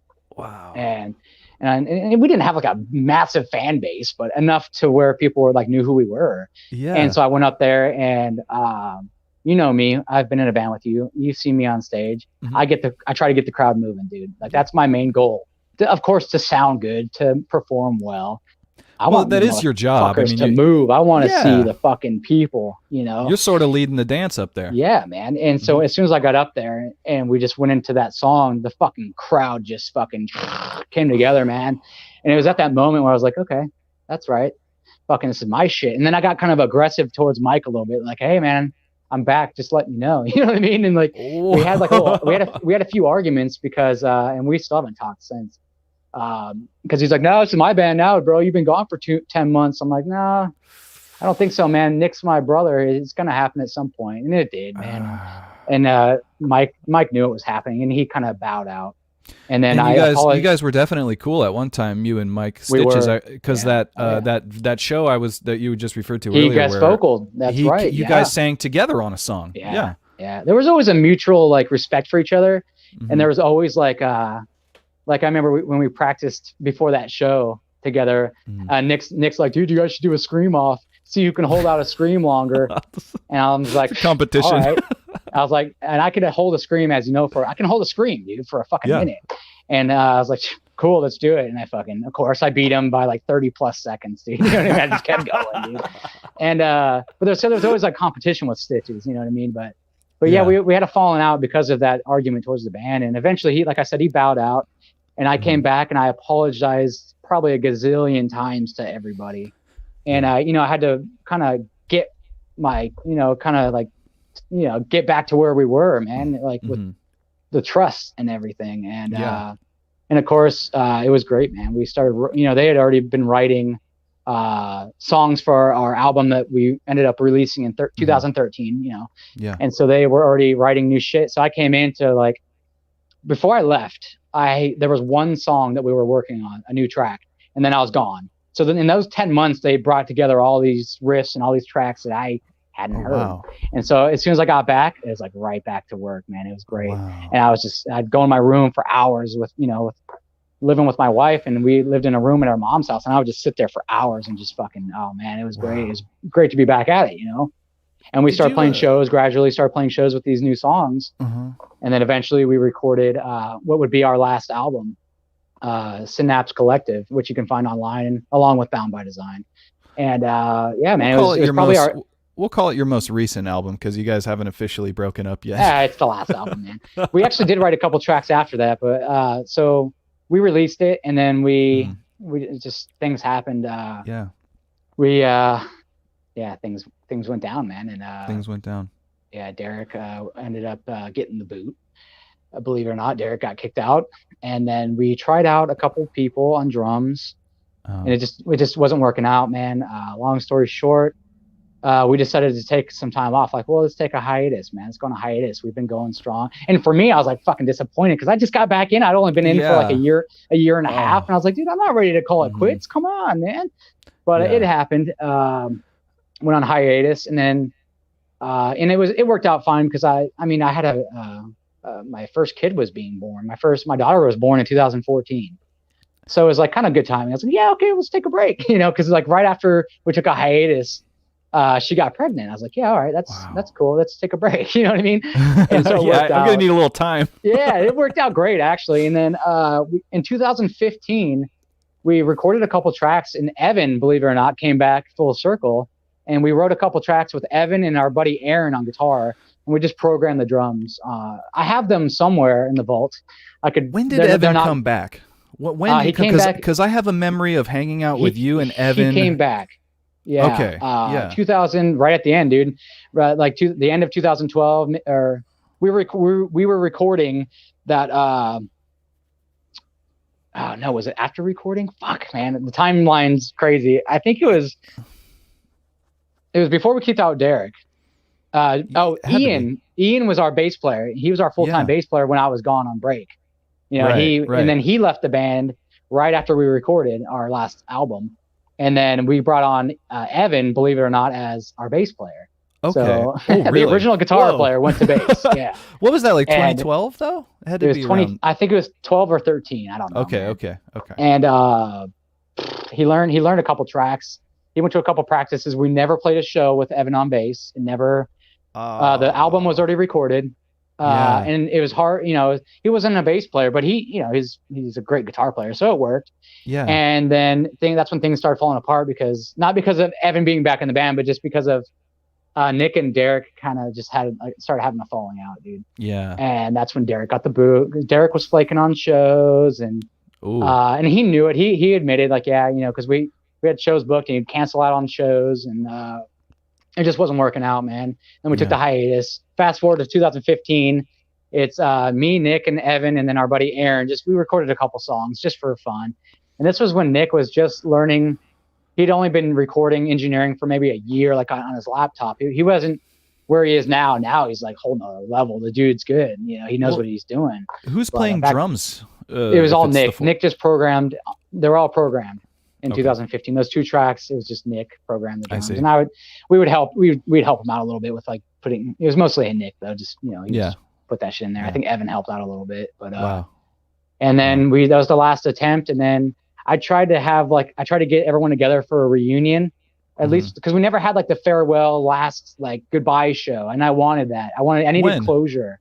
And this was in 2014, 15. It was around that same time. You were trying to get everyone together in 2015. Just for at least one last bash, dude, and have one last cool show. Because I feel like we had a last show, but we didn't know it was our last show. And so I just kind of wanted that closure, I guess. And it didn't happen. Obviously, Derek had been out of the picture for a couple of years. He moved out to Modesto. He hadn't played his drums in a couple of years. Jameson was in like 4 other bands on tour, like doing his own thing. You know, Jameson, he never stopped, man. So it never worked out. And I took this long break, which was the longest break. You know, I thought the 10 months was long. I went like 2 years. And then finally I saw JP. You sent out on Facebook that you were getting a band together with Jordan, looking for a vocalist. And I saw that and instantly was like, I'm down. And dude, I instantly texted Jordan. I was all, Jay Bryning just hit me up. Yeah. and I believe, if I'm not mistaken, you, as soon as you saw my comment, you deleted the post. And then you contacted me. Yeah. I think I did. I think I deleted it. Yeah. And that was like 17, early 17, I think. February of 2017 or something like that. Yeah. I think so. Yeah. Wow. And so at that point, I'd had a couple years of not doing a whole lot. I did do a couple bands with this show, a couple shows with this band called Cyborg Octopus. You ever heard of them? No. Yeah, they were cool, man. They're like this groovy metal saxophone. They had sax in their band. It was cool. No shit. And this was in 2014. It was before my daughter was born, and it was when Eyes of Aces was on a hiatus. And I was like, dude, like I just gotten back. I wasn't ready to take a break, man. I wanted to fucking play. Yeah. And so this band, Nick was like, dude, this band's looking for a singer. Like, I was like, oh, I'll play a couple shows. And I went to these guys' practice, and I played a couple shows with Cyborg Octopus. They're pretty big now, actually. Yeah, they're cool, man. And I played a couple shows, and I probably could have joined that band, but at the time I was like, no, dude, Eyes of Aces, I'm still like, man, I'm hoping really, you really wanted it to come back. Yeah, man, it was my baby, and I was like, I'm not ready to give it up.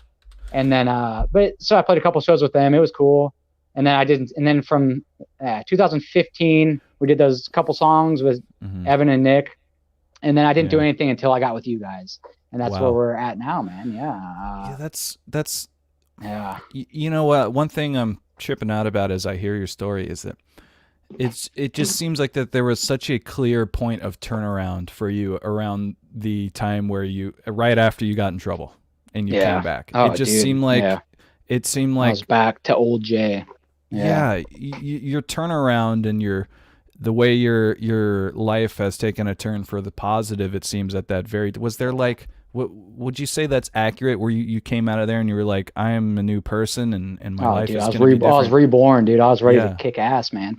You know, from 2009, like late 2009 to 2011, it was I call it the dark ages, man. It was bad, bro. Like it was just like you said, we were the positive homeless dudes, but on the inside, I wasn't positive, man. I didn't want my friends, I didn't want anyone to worry about me because I'm not that person. Like, oh, feel bad. Like I didn't want anyone to feel bad for me. But I wasn't doing well, man. Yeah. And I indulged in things and stuff, Yeah. you know, and I went down that dark road, man. And I was lucky to come out of it by the grace of myself and my future wife, my wife now. At the time, you know, she brought me back a lot too, man. And I know you can relate to that as well. You know, you know, but those were the dark ages, man. Absolutely, man. It is amazing to see your turnaround. You've got a beautiful family. You've got your own business, and now you're fucking singing in my band. So I'm pretty stoked about man. that. We need to get to the Stray Rebel part of the show, man. Let's move on to the future, man. Well, yeah, let's do that actually. So around 2017, I said, just as you described, I was looking for anybody. I wasn't sure who was going to respond. Jay Bryning responds. Right delete away, as soon as I delete the post.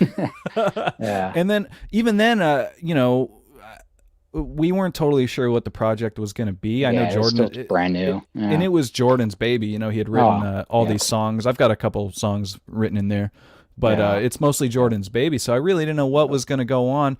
But then, really quick, in about a year, we started recording our first album. It came together pretty fast, actually. It did. So how was being in this band, Stray Rebel Bullet? How does it differ from being in a band like Eyes of Aces as far as like your vocal performance and how you go and approach each song? Yeah, it's totally different, man. I mean, Eyes of Aces was very technically driven. It was very technical. Like our riffs didn't repeat very often. It was very like as soon as you get into like a constant headbang, we'd change it up. It was very linear. It was very technical. Yeah, it's very technical, and it wasn't a whole lot of structure. There was some structure towards the end of it, but it was very different.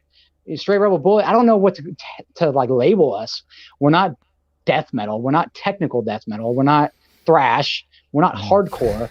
We're kind of just fucking metal, dude. Like we're just metal.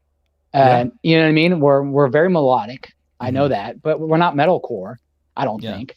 We're just metal, man. We're just metal. How about lyric wise?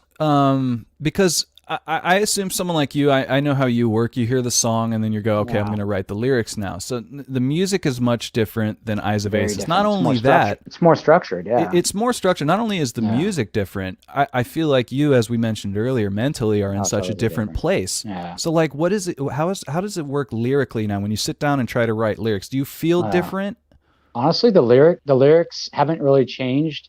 I mean, a little bit. They're not as like depressing probably. If you listen to like that Bound by Design album, it was very, very angry and very depressing. But as far as like what I write about, I write about real life stuff. I try to keep politics out. I try. Sometimes it gets thrown in there by mistake. Well, that was an agreement. We definitely all agreed on that. I remember when we were talking about this, like, what is this band going to be about? Jordan was like, well, how about no Trump, no Hillary to start with? Because it was around the election. Yeah, you're right. And I was like, well, that sounds good to me. And then ever since then, we've stuck with that, which I really like. Yeah. What Will You Become? It was kind of like a mixture of like my past and my journey to where I was at that point, which was 2017, 2018. It was kind of just like a mixture of things. It was positive and negative a little bit. And What Will You Become is the album name, which is one of our song names, obviously. But that song in particular is about like my oldest friend in the world, and about how he's struggled with life, and he's still struggling with life and addiction. And it was kind of about him, like just kind of trying to figure his life out. And the song was kind of about him, to be honest with you. But the album, when you look at the song names, like on the album, it's like they're about different things. So to incorporate it into the What Will You Become, when I write, I don't write about. I try. It's hard to explain. I don't write about particular things. I write about whatever I write, and you read it. It's whatever your mind interprets. It's like whatever you make it is kind of what it is. Like make it. I love that. It's like, I mean? Conceptually ambiguous. You know what I mean? Exactly, like someone will read it and take their meaning from it. Yeah. Yeah. Because like What Will You Become is like, I say it's time for you to be a man. What will you become? Stuff like that. Yeah. And if the viewer might be like, oh, maybe he's talking about himself becoming a man, but it's not about me, man. It's not about me. It's about my best friend, my brother. It's about anybody. It could be about anyone in life. Like, what will you become? Like, what are you going to become? It could be about anything, man. And I don't write I just write like whatever I feel, obviously, but I don't know, man. You got to just kind of make it your own, you know? Yeah. And don't put too much thought into my lyrics, because you're never going to understand what the fuck I'm thinking or what, you know what I mean? Don't put too much thought into it. Yeah, that's good, because they're not going to be able to climb inside your brain and Exactly. get the real story anyway. So. Yeah, exactly. So wow, you know, that's crazy. I didn't know that about that song. What will you become? I didn't know that that was your like sort of headspace when you wrote that. Now I feel kind of silly for not inquiring about this kind of stuff more often. That's all right, man. We're in COVID times. We don't hang out much either at this point because of COVID. That's true. I mean, it's all good, man. But to piggyback on what you were talking, vocally, like how the bands differ is, like I said, like our bands are totally different, man. They're totally different. But what's cool about what I'm doing with you guys, Stray Rebel Bullet, is like it's given me the opportunity as a vocalist to kind of expand my ability. Like I can do more than just death metal vocals. I can do more than just highs, lows, mids, screaming. I can do more than that. Maybe and as you know, cleans. you heard exactly as you heard my cover of Stone Temple Pilots. What was that? A couple of years ago now. Yeah. You know what song was that? Fuck, which song did I cover? You did Plush. Yeah, right? Plush. Yeah. I didn't know you had that in you, man. I didn't know you could do those clean vocals and do that. It sounded amazing. Thank you. I tried, man. It was my first attempt, and as you know, Nick recorded that with me, and I feel very comfortable recording with him. He's like one of my oldest friends, and that man knows my vocals better than any human on the planet, dude. I would think to be real. He knows my everything about what I do. He knows how to push me. He knows when I'm going too hard. He knows my strengths and weaknesses. He knows everything there is to know about, probably better than I know myself vocally, you know? Yeah. And so when I did that song, that Stone Temple Pilot song with him, it was nice, man, because he knows how to push me, and he pushed me. Yeah. And it was my first attempt with clean vocals. Yeah. So I know for this next album, the Stray Rebel Bullet, we've got a new album coming out this year. Yeah. It's almost done. It is almost done. Yeah. Are your vocals now? You're going to do your vocals with Nick. Did you do that for the last album too? No, you weren't there for my vocals on the debut album. No, we were in San Francisco at a studio. Yeah. And I did the vocals there, and it was just not a great experience for me, man. Yeah. I've always, like, when I did my vocals with Eyes of Aces, it was with Zach, who was a very professional dude. Totally. Very, very knew exactly what to do. Knew how to everything about vocal recording, right? Totally. And then Josh Foster, he did Bound by Design, and he did our last album, Synapse Collective. He did my vocals on. He was like my guy. Josh has been my guy for a decade, and so Josh, he doesn't really do that anymore. He's got a family. He doesn't really record anymore. He's got other things going on. And so when we did, What Will You Become, I was still new to the band too. And Jordan is Jordan's baby, dude. And he had Rick, our guy, who recorded our album. And so I was like, well, whatever. I'm not, it is what it is. I got hired to do a job. I'm going to do a job.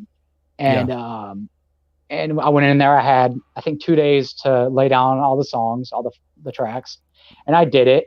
And I don't want to bash the dude, but he's good at what he does, but he's not good at, for the most part.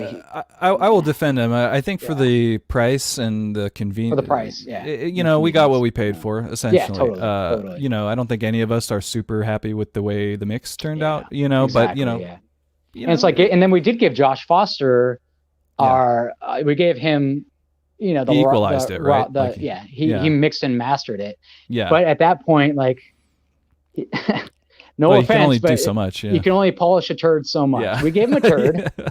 We said, "Hey, polish this turd." But guess what? It's a little bit cleaner of a turd, but you get what you pay for. And those songs are fucking killer, dude. Our songs are fucking great. Absolutely. But our next album is going to be, we got Sam on the fucking boards now, dude. And that guy. For those who don't know, our newest album is being recorded by Sam Pura. Excellent producer, dude. Has made some great records over the last 10 years. Very popular stuff. Very good.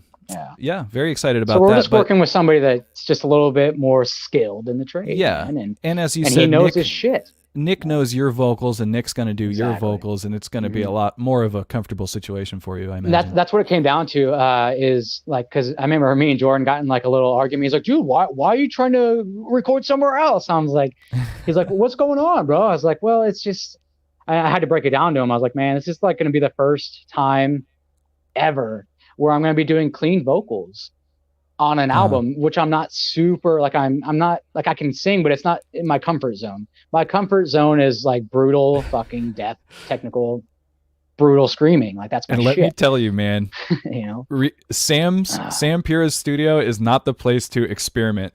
exactly. Go in there, Yeah. know your shit, and do your shit. Do not Exactly. experiment in there, because he does not have You don't time have for time. that shit. You don't have time for that shit. Time is money. And Yeah. Sam's a fucking busy ass dude. And I know Yeah. that. It's hard to get time. And I Yeah. I want to be comfortable. And like, I piggyback on what I said, Nick knows my vocals inside and out more than anybody else. And he's good at what he does. He's mastered his craft. He's been doing it. He's been recording, I mean, he records rappers mostly, but he's been recording people for about 5 years now, I think, or maybe longer. I don't know. You'd have to ask him, but For sure. he's, Yeah, I've been dude, he's following great, it. man. He's got some pro sound, man. The dude knows what he's doing. Dude. He's really mastered his craft, man. Yeah, it's funny, like, when he first started out doing what he does, it was just like totally 180 from what he's doing now, man. It's just like, man, this is the beginning was like, oh, it's cool, but it wasn't, now it's like, fuck, dude, this shit's like professional. Like, it sounds really good, man. Well, hopefully that's what people hear our albums. They'll be like, oh, that first one, ooh. But then the second one, they'll be like, oh shit, they've come around quite a bit. Yeah, exactly. It's going to be better produced. And, man. And we've also grown as musicians. It's been a couple of years, and like, I'm trying new things vocally. I'm getting out of my box, man. Like you said, I'm stepping out of the box, and I'm excited and I'm nervous, and I'm ready, dude. I've been sitting on these songs for a while. Because, I mean, Jordan or Travis, and we went into the studio, September, to start tracking? Yes. It was, back in September, man. We're in mid-January, man. I'm like getting stir crazy up in here, man. I'm ready to. Yeah, man. I'm ready. I hear you. 2021 is the year it's going to happen. Yeah. And what's funny is, lyrically for this album it's funny, like, I started writing these lyrics pre-pandemic, actually. Some of the lyrics are in the middle of it, and some of them are pre. And it's kind of funny how it's like some of the older stuff that's before the pandemic is kind of apocalyptic style lyrics a little bit in a way. It's kind of weird, man, how it worked out. And then like there's a song, like one of the lyrics, it talks about, it's kind of like alien. It's kind of sort of aliens and like taking over. I don't want to go too into it, but it's like kind of like apocalyptic style song on one of them. And it's just like, it's not anything that's going on now, but it's just weird that it's like, pandemic right after that. Like, what the hell? Like, how did that happen, man? Weird timing. I have the power. Yeah, you made that happen. But it's kind of cool writing lyrics during this time, because it's just like, it's a weird time that we live in, man. So it's like, I don't know. Yeah, there's no shortage of things to talk about. Yeah. There's really not, man. It's just the one time in my career that it's like, man, this is just flowing. It's easy. Wow. Yeah, because writing lyrics is hard, man. It can be, yeah. Yeah. Well, maybe not for you. Yeah. So Stray Rebel Bullet got a new album coming out this year. That's what Jay is up to now. Hell yeah. You've also got a business. I do have a business. You're a business owner. I'm a business owner, man. Yeah, tell me about it. Yeah, man. J&T Family Window and Gutter Cleaning. Yeah, man. I've been cleaning windows and gutters off and on since 2005. My best friend's dad, he owns a business. I worked for him. I worked for a couple other companies. And then this is where COVID and the pandemic kind of it's a bittersweet thing for me, because if it wasn't for COVID, I might still be working for my old boss. Wow. So what happened is last January, a year ago, he put us all on unemployment, because February it tends to slow down anyways. And then the pandemic happened and everything got shut down in March. So I already had a truck. I've already had my own equipment over the years, accumulated shit. I went out and just started marketing, and my wife, she does a lot of the marketing, and we just kind of hit the ground running, dude. And, yeah, there it is right there. There it was. Is it we just started. What was that? It was. Yeah, it's gone now or whatever. That's weird. We started just marketing, and then COVID kind of gave us the opportunity to just go full force, ground running. There it is right there. And just start marketing and getting our name out there. Yeah. And my business, Windows and Gutters, it's honestly, it's a referral based business. 90% of my customers are referrals from somebody else.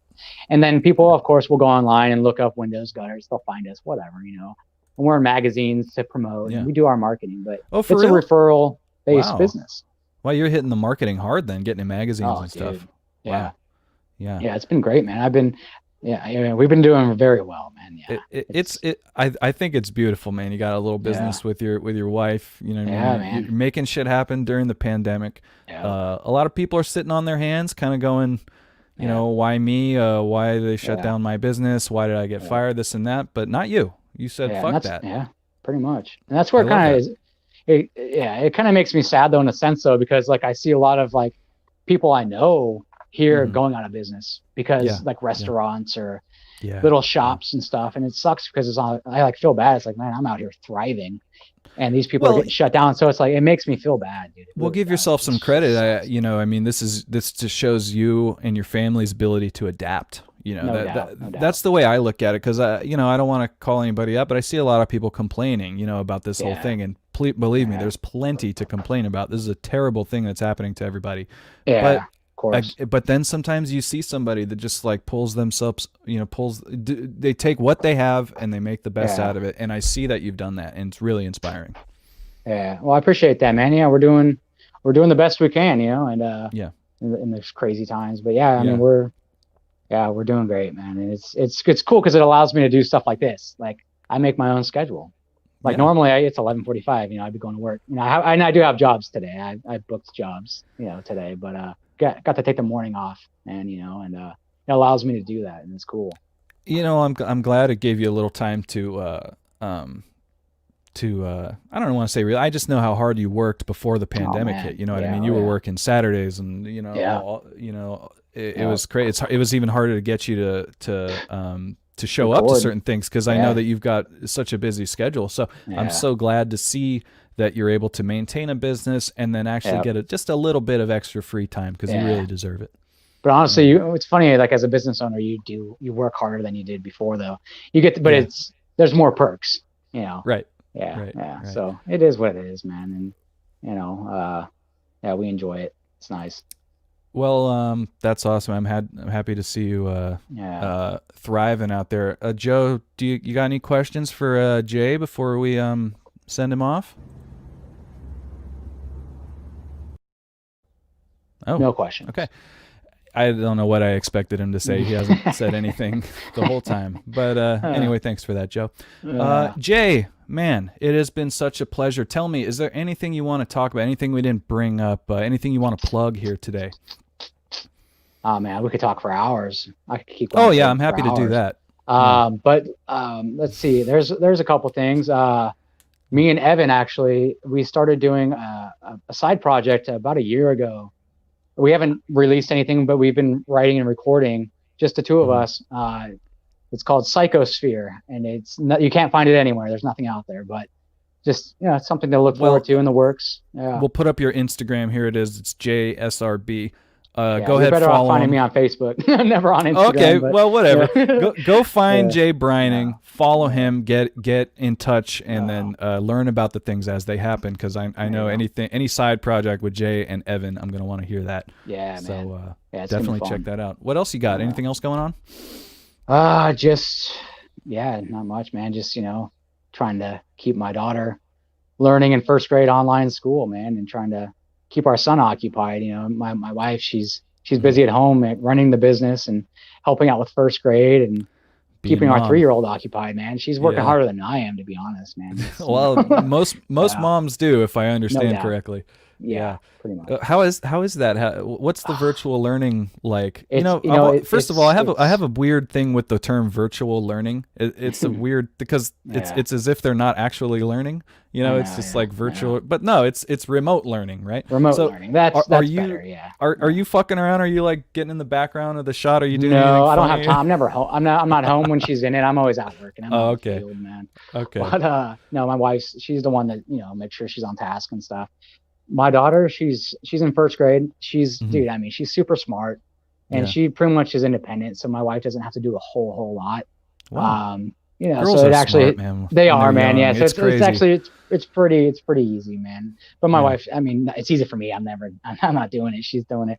But she does have to keep her on task. And my poor daughter though, she's because she was in kindergarten last year, her first year, And then in March, she got pulled out of school. So for her, it's just like, she's confused. She doesn't, like, she knows people are sick. She knows what's going on to an extent. But she's like, when do I get to go back to school and kick it with my friends? Like, she's bored, you know? Wow. And the kids, that's the thing. The kids that are growing up now. Man, oh, dude. That's got to hurt, right? Yeah, it sucks. Because they don't know it now, but we know it. Like, the kids that are in school right now, like, their childhood's getting robbed. They don't know it now because they're too little. But when they get older, they're going to look back and be like, dang, kind of got robbed. Like, you and I, man, growing up in the 80s and 90s. Yeah. Dude, we leave all day long on our bikes with our friends, and you know what I mean? Like, went to drink school hose water and shit. Yeah, dude, you know, and it's just a different time, bro. And they're just kind of getting robbed a little bit, man. Yeah. They don't know. Yeah. They don't know it yet, but they will. And it sucks. Yeah, I guess you're right. They're going to look back and be like, what were you doing around this time in whatever grade? And you're all, oh, I did nothing. I sat at home. Yeah, it just fucking sucked. Exactly. It sucks, man. It's hard for everyone. But I think it's harder on us than it is on kids. Kids are resilient, man. And they're adaptable. It's us old people that are like, oh, fuck. Everyone complaining about the pandemic. You know, well, I can't go to anywhere. Like, no, you can't. You can't go anywhere. Get over it, man. You know, like, Exactly. It's like when you're talking about Dave Chappelle and all those shows, like, fucking idiots, bro. Man, like, hey, we all want to do shows, okay? Exactly. Exactly. I was just talking to Jordan the other day. I was like, man, I'm itching to play a show, man. Like, we haven't played a show since May of 19. And then we filmed that music video. That's the last thing we did as a band. And dude, I'm itching to play a show, man. Ugh, it sucks. Cause like we took a little, like, we played that show and filmed that video.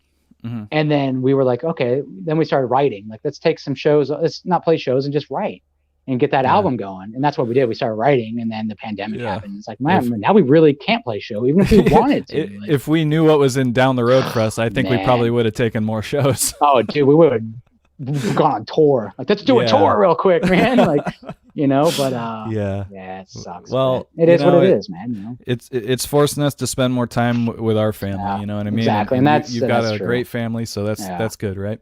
Yeah, it's been great, man. Spending more time with the kids and the wife. It has been nice, and it allowed me to do that in the beginning while we were getting our business up and running. Like, those few months, it was like I was at home a lot. It was great, man. Yeah. You know, so great. No complaints over here, man. You know. Well, that's the goal. No complaints, baby. That's, no doubt. That's the goal. Well, Jay, man, this has been so fun, man. Yeah. Thanks for having me, man. Big Joe, it's nice talking to you, bud. It was good talking to you, Joe. Yeah. You there? That was kind of a cringy face. But I guess kind of a cringy face, but he's there, so it's cool. I think he just feels a little uncomfortable because he doesn't want to talk, but that's fine. Yeah, it's been fun, man. I've wanted to have you on the show for quite a while. Now we have something to talk about. We got a new album coming out, and hell yeah, and man, stuff. Yeah. And most importantly, I wanted the Jay Bryning story to be told because I don't think it had been told before. You've lived a crazy life. You've been in some awesome bands, and you've done a lot of cool stuff. So thanks for coming on and sharing with me today. Yeah, thanks for having me, man. I appreciate it. Yeah, man. Thanks for having me, guys. Yeah, Joe's, he says thank you. Trust me. All Stroke your beard if you can hear me. Yeah, I guess he can hear you. Yeah, that's good. That's good. All right, Jay, we'll let you go, man. Thank you so much, and shout out to you. Shout out to our band, Stray Rebel Bullet. Go check out Eyes of Asis. Go check out his past work because it's fucking banging. And that's all I got to say, Jay. Thanks so much, man. We'll see you soon, okay? All right. Thanks for having me. See ya. Later, bro. What a guy. What a guy. What a guy. What a guy. What a nice guy. It's just, man, sometimes I don't think we've ever had anyone that was not nice on the show. But extra points for being nice. You know, sometimes people will jump on the show. They'll have a little more attitude than the previous guest. That's fine. We like attitude. But I just love when a guest is just so goddamn nice. So thank you so much, Jay Bryning. Good friend. Crazy story, man. You know, he was a little, you know, played it close to the vest, you know, about his life story. But my man has seen some unfortunate times, and I'm so glad that he's emerged on the other end so much better. So yeah, it's been a great show. Thanks everybody for watching. We're gonna be back next week. Same old. Joe will be here next week as he was here this week. Isn't that right, Joe? Salute. He's saluted a few times today. It's like his go-to. It's like his go-to hand gesture. My go-to hand gesture is a thumbs up. My thumb does that thing where it bends really far. See that? I noticed Jay's did that too. I didn't want to bog down the interview talking about thumbs, but we both have these weird thumbs. Anyway, folks, thank you so much for watching. I had a great time today. We'll be back next Friday, as I said before. If you have any questions, comments, anything, go ahead and send an email to morningaftertv@gmail.com. That's where we read all the fun stuff, and we look at all the pictures you send, and look at all the Bernie memes and stuff like that. Thank you again. It's pretty much all I've got to say. We're going to be back here next week, 10 a.m. every week. And what can I say? It has been a great, great time. Thank you once again to Jay Bryning. And go check out everything that he does. Folks, that's going to be it for me. I'm going to sign off. And Joe, anything else? Rolling with the homies. What can I say? All right, guys. See you next week. Bye now.